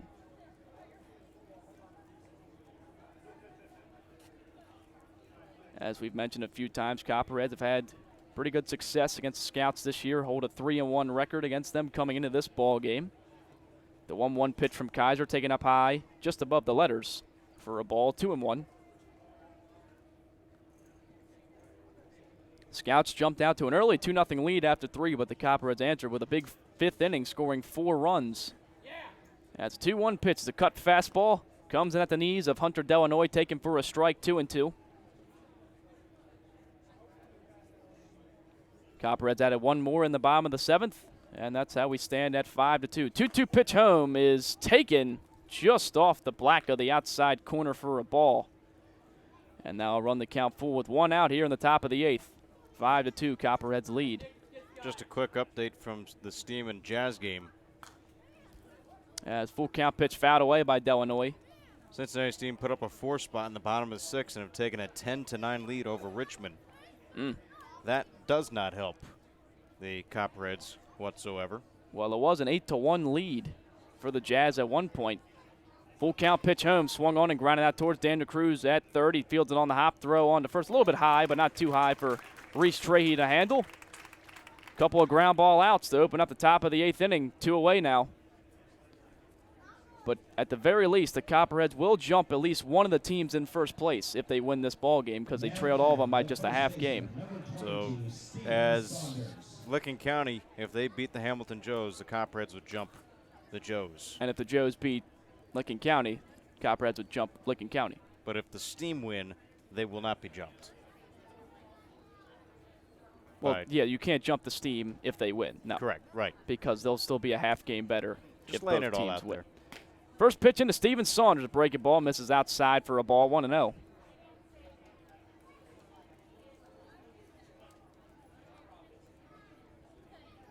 It's the bottom of the 9th in that other game. Licking County leads 3-2. 1-0 pitch into Saunders, grounded out towards first, fielded on the backhand by Reese Trahey. He'll take it to the bag himself, win the race with Steve Saunders. And another nice inning in relief for Nick Kaiser.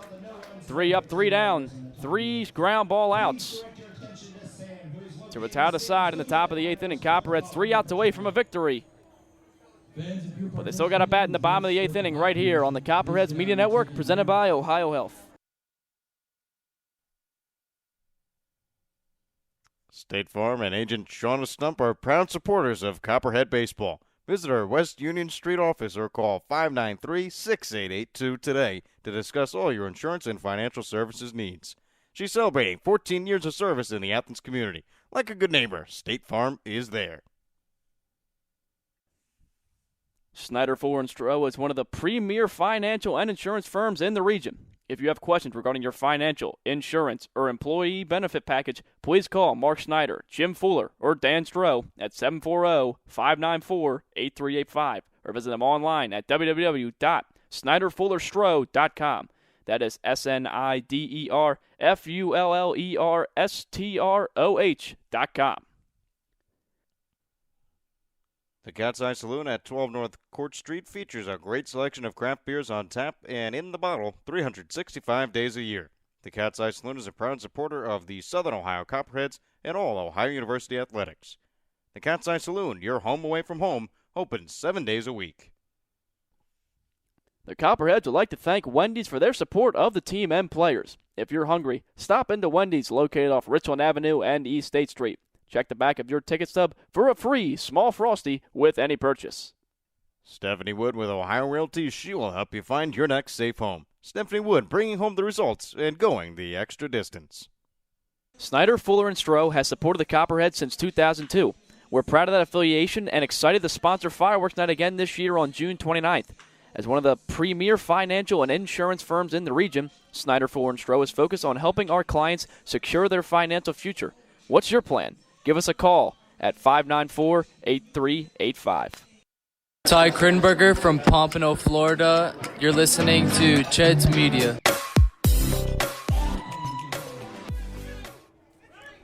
Bottom of the 8th inning, Copperheads 5-2 over the Xenia Scouts. As just 3 outs away from a second consecutive victory. And moving up in the standings, as we do have a final score between the Licking County Settlers and the Hamilton Joes. Licking County knocks off the Joes 3-2. They take 2 out of 3 from them as Daniel Cruz hits that ball deep out into right field. Going back to right fielder Delanoy a few steps in front of the warning track. He makes the catch for the first out of the inning. Loud out number 1. 1 away. Well, Cruz has really been stroking it well. Hard hit ball after hard hit ball. He's been pulling the ball with some power. Nice to see him go opposite field with the same power. But for the time being, the Licking County Settlers have sole possession of first place in the South Division of the GLSCL, barring the result of the Cincinnati Steam and Richmond Jazz game. And still just a remarkable turn for Licking County. 9-33 last year, and now sitting at the top in the South. First pitch to Ty Krinberger, taken on the outside corner for a strike, 0-1. Of course, it wasn't not that long ago, back-to-back titles were won by the Licking County Settlers. So a quick down season and then right back on top. As Krinberger swings through that pitch on the 0-1 count, now down in the count 0-2. As Krinberger on the day is 1 for 3 with an RBI. He's also struck out once, now batting .270. 0-2 pitch into him is chased for strike 3. Foul tipped it into the mid of Rhett Geip, the catcher. So a couple of quick outs for a new man on the mound for the Xenia Scouts. It's Samuel Willis. He retires the first 2 batters he faces. 2 away now as the lineup turns over. Just good pitching from Samuel Willis. It was allowed out by Daniel Cruz. He really tagged that ball out into right center, but for Ty Krinberger, caught him off guard, and Krinberger has been seeing the ball well lately. It's a good strikeout by Willis. So now it's leadoff man Jared Hurd. First pitch into him comes in on the inside corner for a strike, 0-1. Willis comes from Trinity International University. Has a 1-2 record this year with a 10.35 ERA, 8 games, 4 of them starts, this being his 9th appearance in 24 1/3 innings pitched, 42 hits allowed, 11 strikeouts, 18 walks. As that ball is lined out into center field, now will fall in for a base hit by Jared Hurd. So Jared Hurd will add a hit to his total before the night is over. He's now 1 for 3, and Reese Trahey will get another chance to hit now with a runner on first and 2 away. Well, Jared Hurd is on fire. Base hit after base hit, 3 hits in yesterday's game, picks up 2 hits in today's game with an RBI. There's a good reason why he was moved up to first in the lineup, and Jared Hurd is showing out well and proving manager Austin Dunphy correct. First pitch into Reese Trahey misses low and away for a ball, 1-0. But Hurd average now hits the highest it's been all season long, 290 after that base hit, as he continues to rack up the hits as of late. But Trahey, 2 for 3 on the day, scored a couple of runs, has also walked The 1-0 pitch into him from Willis is lined out into right center field, and that will fall in for a base hit. Rounding second, heading for third, and it gets all the way to the wall. Being sent home is Jared Hurd. Stopping at second base is Reese Trey. No throw home. Coming in to score standing is Hurd, as now Trey trying to get over to third base. As the ball gets away, now he's heading all the way home. It'll be a Little League homer for Reese Trey as the throw in from the outfield misses everybody, rolls all the way down into the left field side of the field, as it's an RBI double for Trahey. Hurd comes in to score, but on the overthrow, Trahey comes all the way in, and the Copperheads add 2 more runs to the lead in the bottom of the 8th, 7-2. Well, that is a swing that I've been waiting for Reese Trahey to have. You know, Trahey had that opposite field kind of slow motion roller. You know, that happens. That's luck. The power he shows to the right side all season long, that's where his powerhouse is. And now Gammon lines one out into center field, but a good read on it by Jared Eaton, the center fielder. He comes in on the run and makes the catch.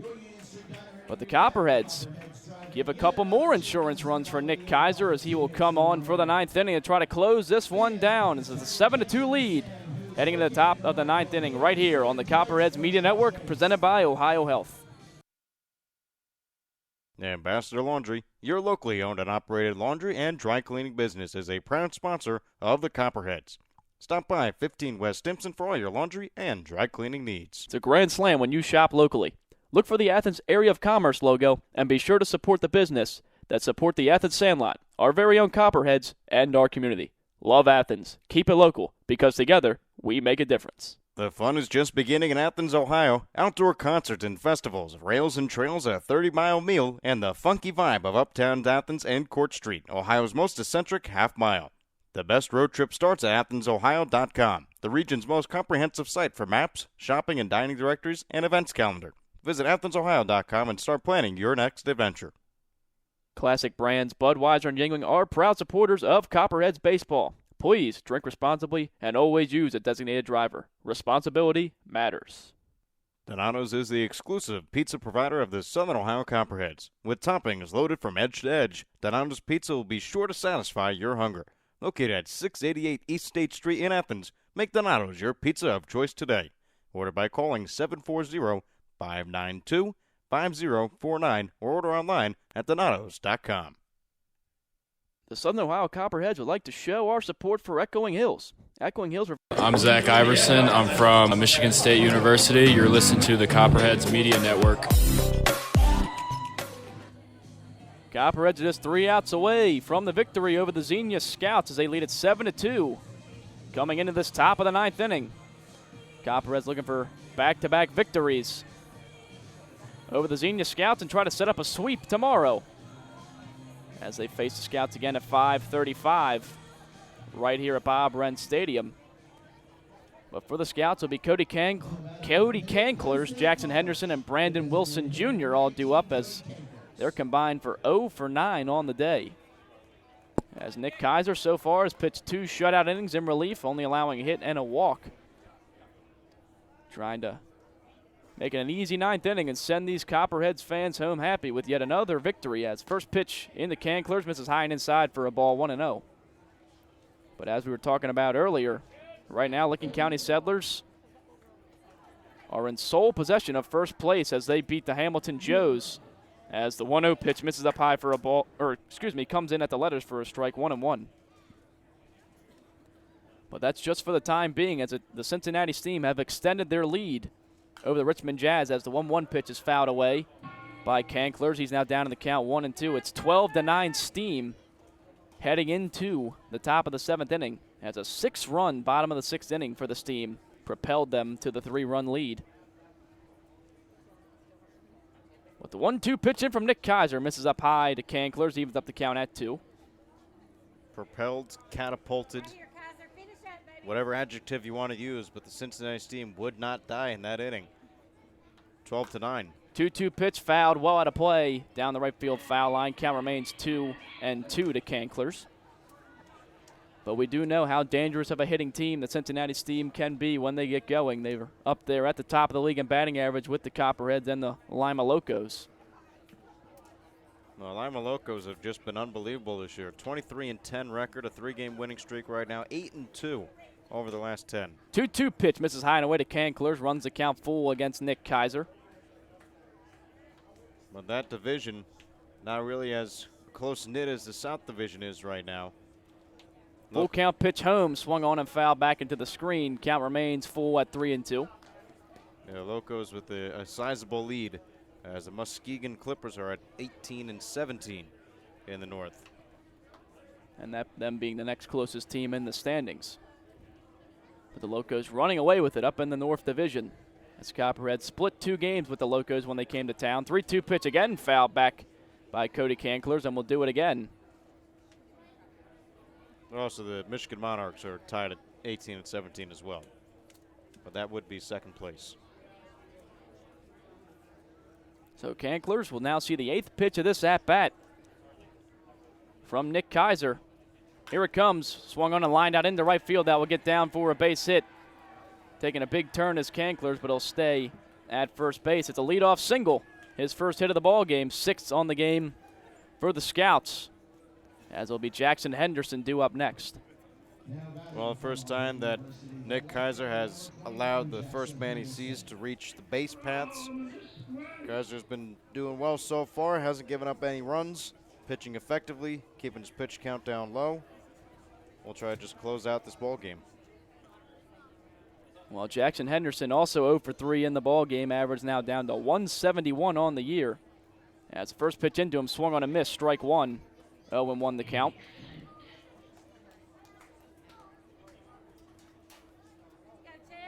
But Kaiser hasn't allowed a run since his last start, and only start on the year. The 0-1 pitch misses up high for a ball, 1-1 the count now. But he pitched 2 shutout innings against the Hamilton Joes on July 9th, and now 2 shutout innings here today so far, looking to make it 3. The 1-1 pitch into Jackson Henderson, swung on a missed strike 2. Checked down to Canklers at first base by Scott Combs. He dives back in safely. But 1-2 the count now, nobody down. Runner leads off first, top of the 9th inning. Copperheads lead the Scouts 7-2. Here comes a 1-2 pitch into Jackson Henderson. Runs inside for a ball, evens up the count at 2. Right here, Kaiser. Let's go, baby. As Kaiser gets a sign from his catcher, Scott Combs. Now he comes set, 2-2 pitch. Will catch the inside corner, strike 3 called. Nick Kaiser able to freeze Jackson Henderson at the plate. His first strikeout in relief. 1 away now in the top of the 9th. Just a really nice pitch on the inside corner. Nothing, and I mean nothing, that Jackson Henderson could have done to try and get that pitch. Just painted the inside corner. Couldn't have done it better. Will now be Brandon Wilson Jr. 0 for 3 on the day. First pitch into him misses outside, a bit high for a ball, 1-0. As Wilson Jr.'s had a lackluster summer at the plate, just batting .121. Continuing his struggles here today with a 1-0 pitch swung on a pop foul, hits off the press box. And the count will be even at 1-1.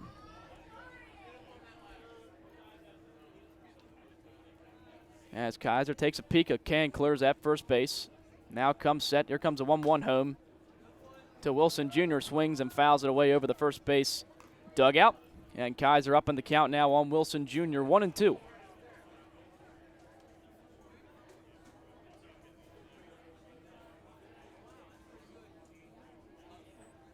As the 1-2 pitch misses high and away for a ball, evens up the count at 2 to Wilson Jr.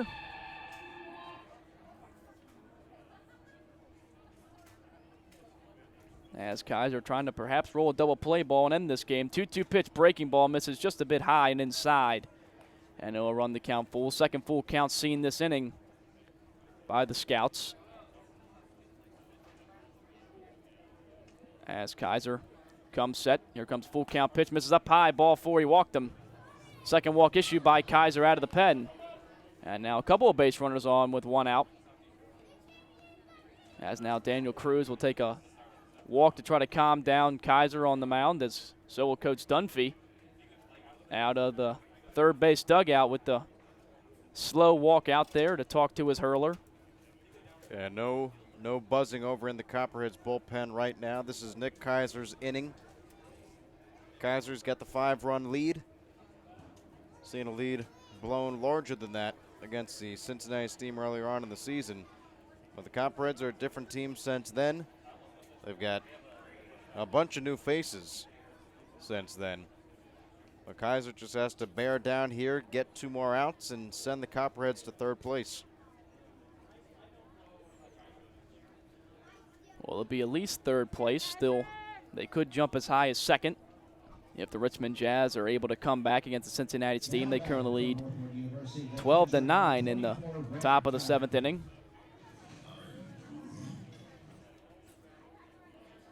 But with that, it'll be Rhett Geip, the catcher.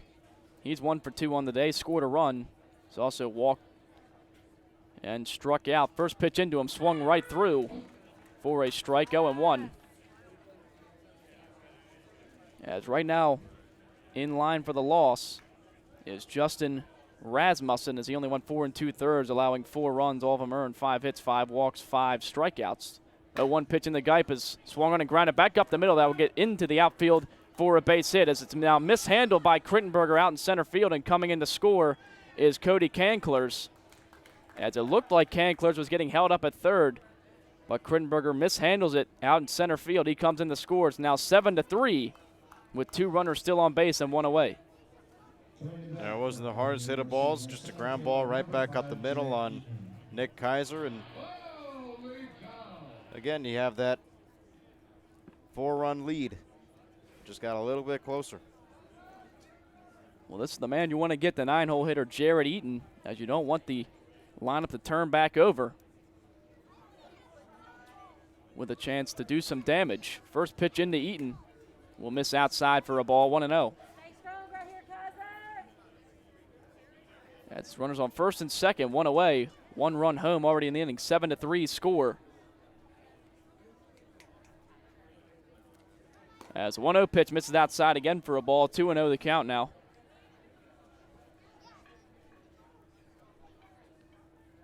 As currently the tying run is in the on-deck circle. If Eaton can reach base safely, 2-0 pitch swung on in line, fair down the right field line and all the way down into the corner. 1 run comes in to score. Another run will be stopped at third base as the throw comes in from Carter Cross to the infield. Nice job by Cross getting that ball in. But a second run of the inning comes in. It's now 7-4, and the tying run will come to the plate with 2 in scoring position. Well, Copperheads and Kaiser just have to bear down. Find out what's in them. Just need 2 outs. That's all you need to get. 3 runs ahead. And just put this game to rest.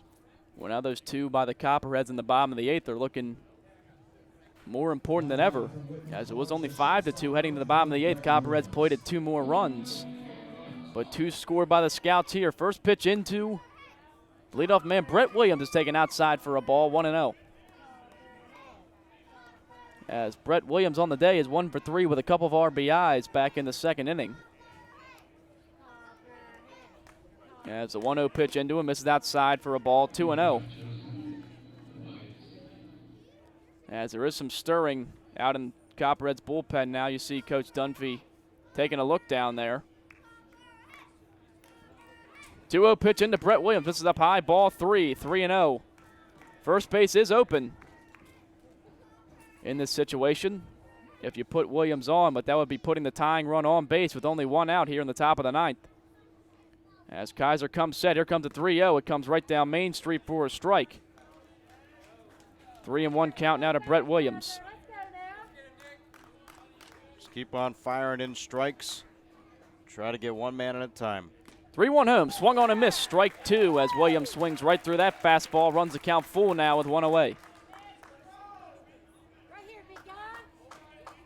As Kaiser looking to get a big out here at the plate. He's got a full count. First base is open. Full count pitch home to Brett Williams. Swung on and grounded towards first base to Reese Trey. He fields it cleanly, race to the bag. He'll take it himself in time for the out. A run does come in to score. It's 7-5, but a big second out of the inning for Nick Kaiser. Well, at this point of the game, you do want to trade outs for runs. You can afford to do so. Now up to a 2-run lead for the Copperheads. Just get the fly ball out, get the strikeout, get whatever out you can get. Get out of here with a win. Well, all you want to do is avoid a long ball in this situation. First pitch into Logan Matson. It swung in and popped up into the outfield. Ranging over the right fielder crossing. Krinberger, Carter Cross will call him off and make the catch to retire the side. And as of right now, the Copperheads are now second in the GOSCL South Division.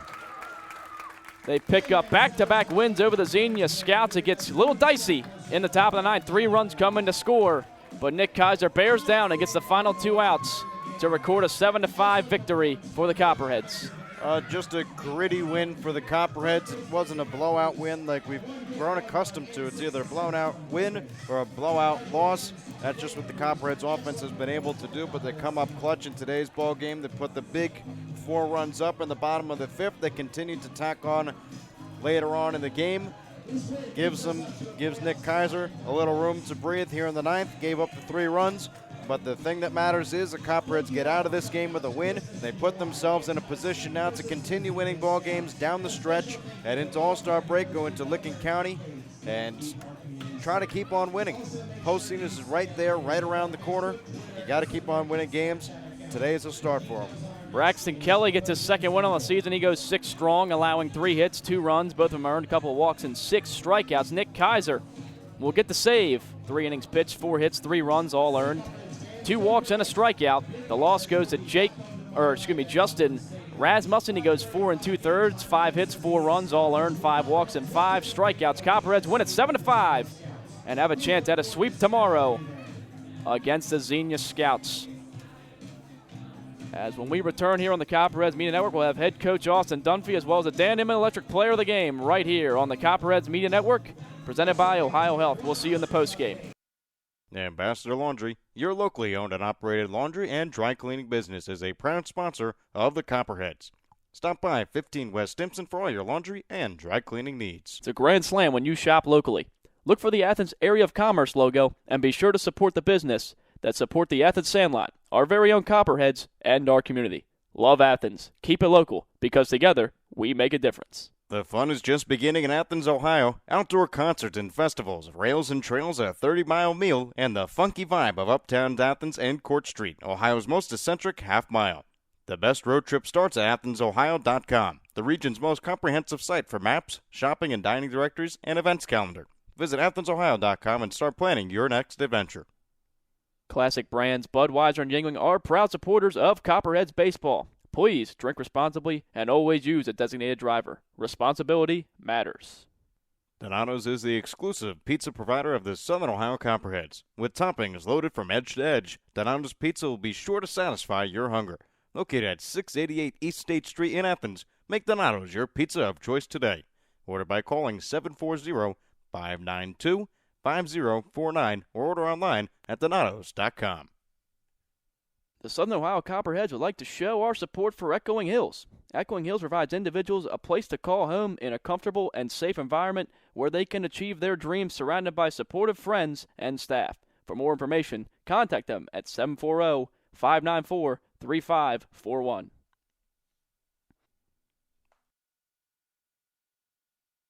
This is Austin Dunphy, the manager with the Southern Ohio Copperheads, and you're listening to the Copperheads Media Network.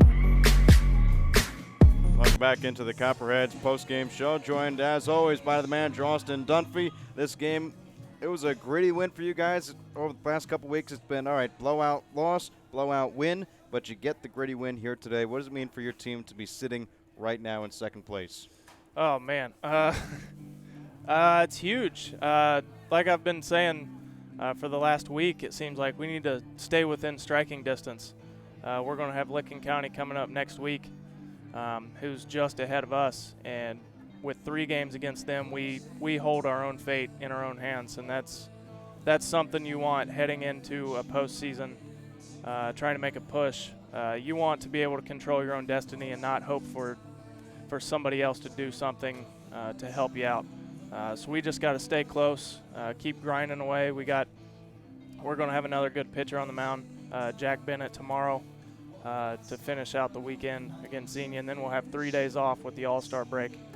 So that's going to be huge for us to recuperate going into that Licking County series. But winning a gritty game, as you said, against Xenia today is huge because, man, we hung with it the whole time.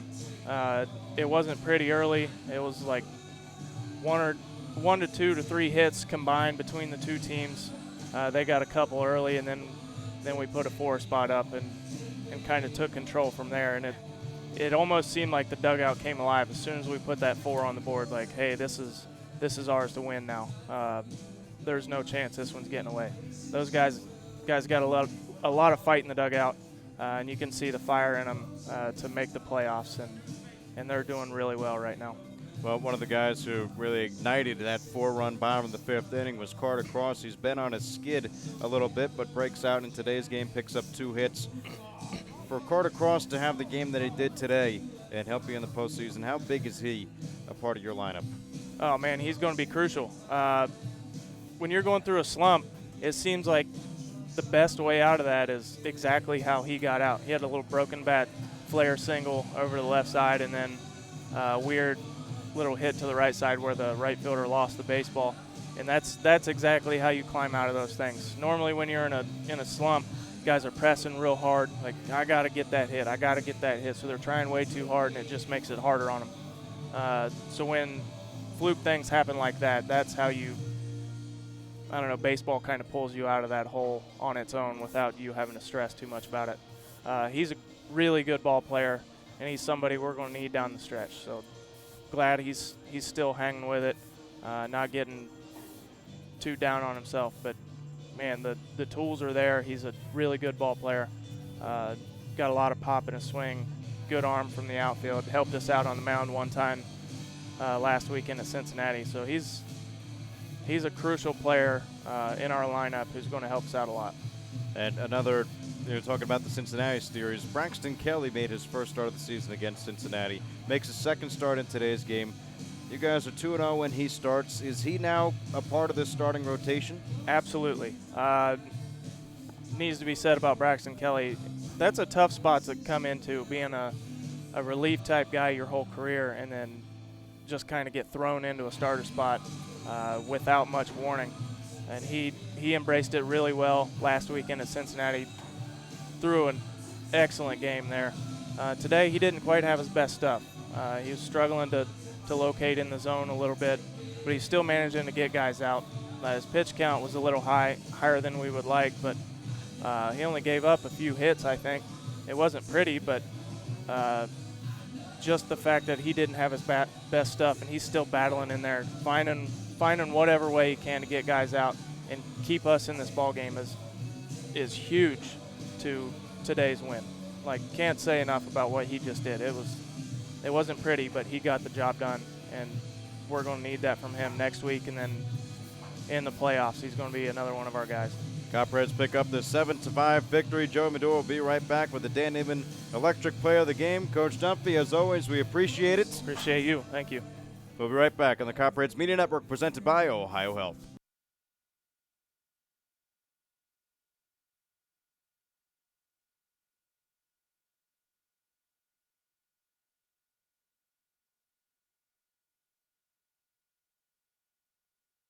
Ambassador Laundry, your locally owned and operated laundry and dry cleaning business, is a proud sponsor of the Copperheads. Stop by 15 West Stimson for all your laundry and dry cleaning needs. It's a grand slam when you shop locally. Look for the Athens Area Chamber of Commerce logo and be sure to support the businesses that support the Athens Sandlot, our very own Copperheads, and our community. Love Athens. Keep it local, because together we make a difference. The fun is just beginning in Athens, Ohio. Outdoor concerts and festivals, rails and trails, a 30-mile meal, and the funky vibe of Uptown Athens and Court Street, Ohio's most eccentric half-mile. The best road trip starts at AthensOhio.com. The reasons.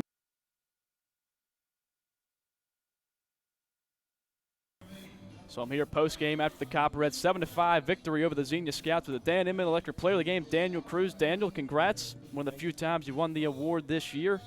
And you made a few phenomenal plays out there in the field. They talk about the importance of defense in your game and, just how important it is to winning ball games. Well, like I said before, I really believe that defense wins ball games.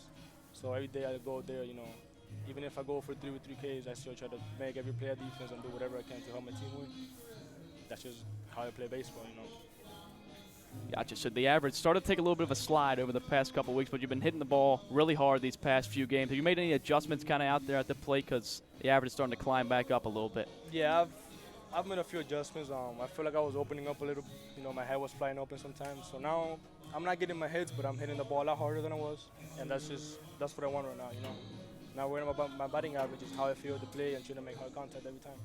So talk about how you like your guys' chances right now. I mean, you guys are right in the thick of it. You kind of control your own destiny going into these last few ball games. That's got to be a good feeling for you guys. It feels good. I mean, even though we lost a few pitches, our hitting is just there. And yesterday it didn't show a lot, but today we came on hot. And tomorrow we're going to come on hot, and next week we're going to come on hot. Shits are hot. Yeah, you guys are right now in second place, only behind, I believe, Licking County. You got them coming up down the road. I mean, obviously you don't want to look too far ahead in the schedule, but do you guys kind of, do you do like the scoreboard watching and stuff like that when you're out there playing, or is it just let's focus on winning ball games? I look at the scoreboard sometimes. Yeah. Just try to keep up with the count, how many outs there are, what's the score. Just, keep myself in check. But most of the time I just try to, look at the game, stay focused, see what's going on. All right, well, Daniel, thank you for joining us on the postgame. Dan Emmett, electric player of the game, as we'll be right back here at 5:30 tomorrow at Bob Wren for Game 3 between the Copperheads and the Scouts. We'll see you tomorrow.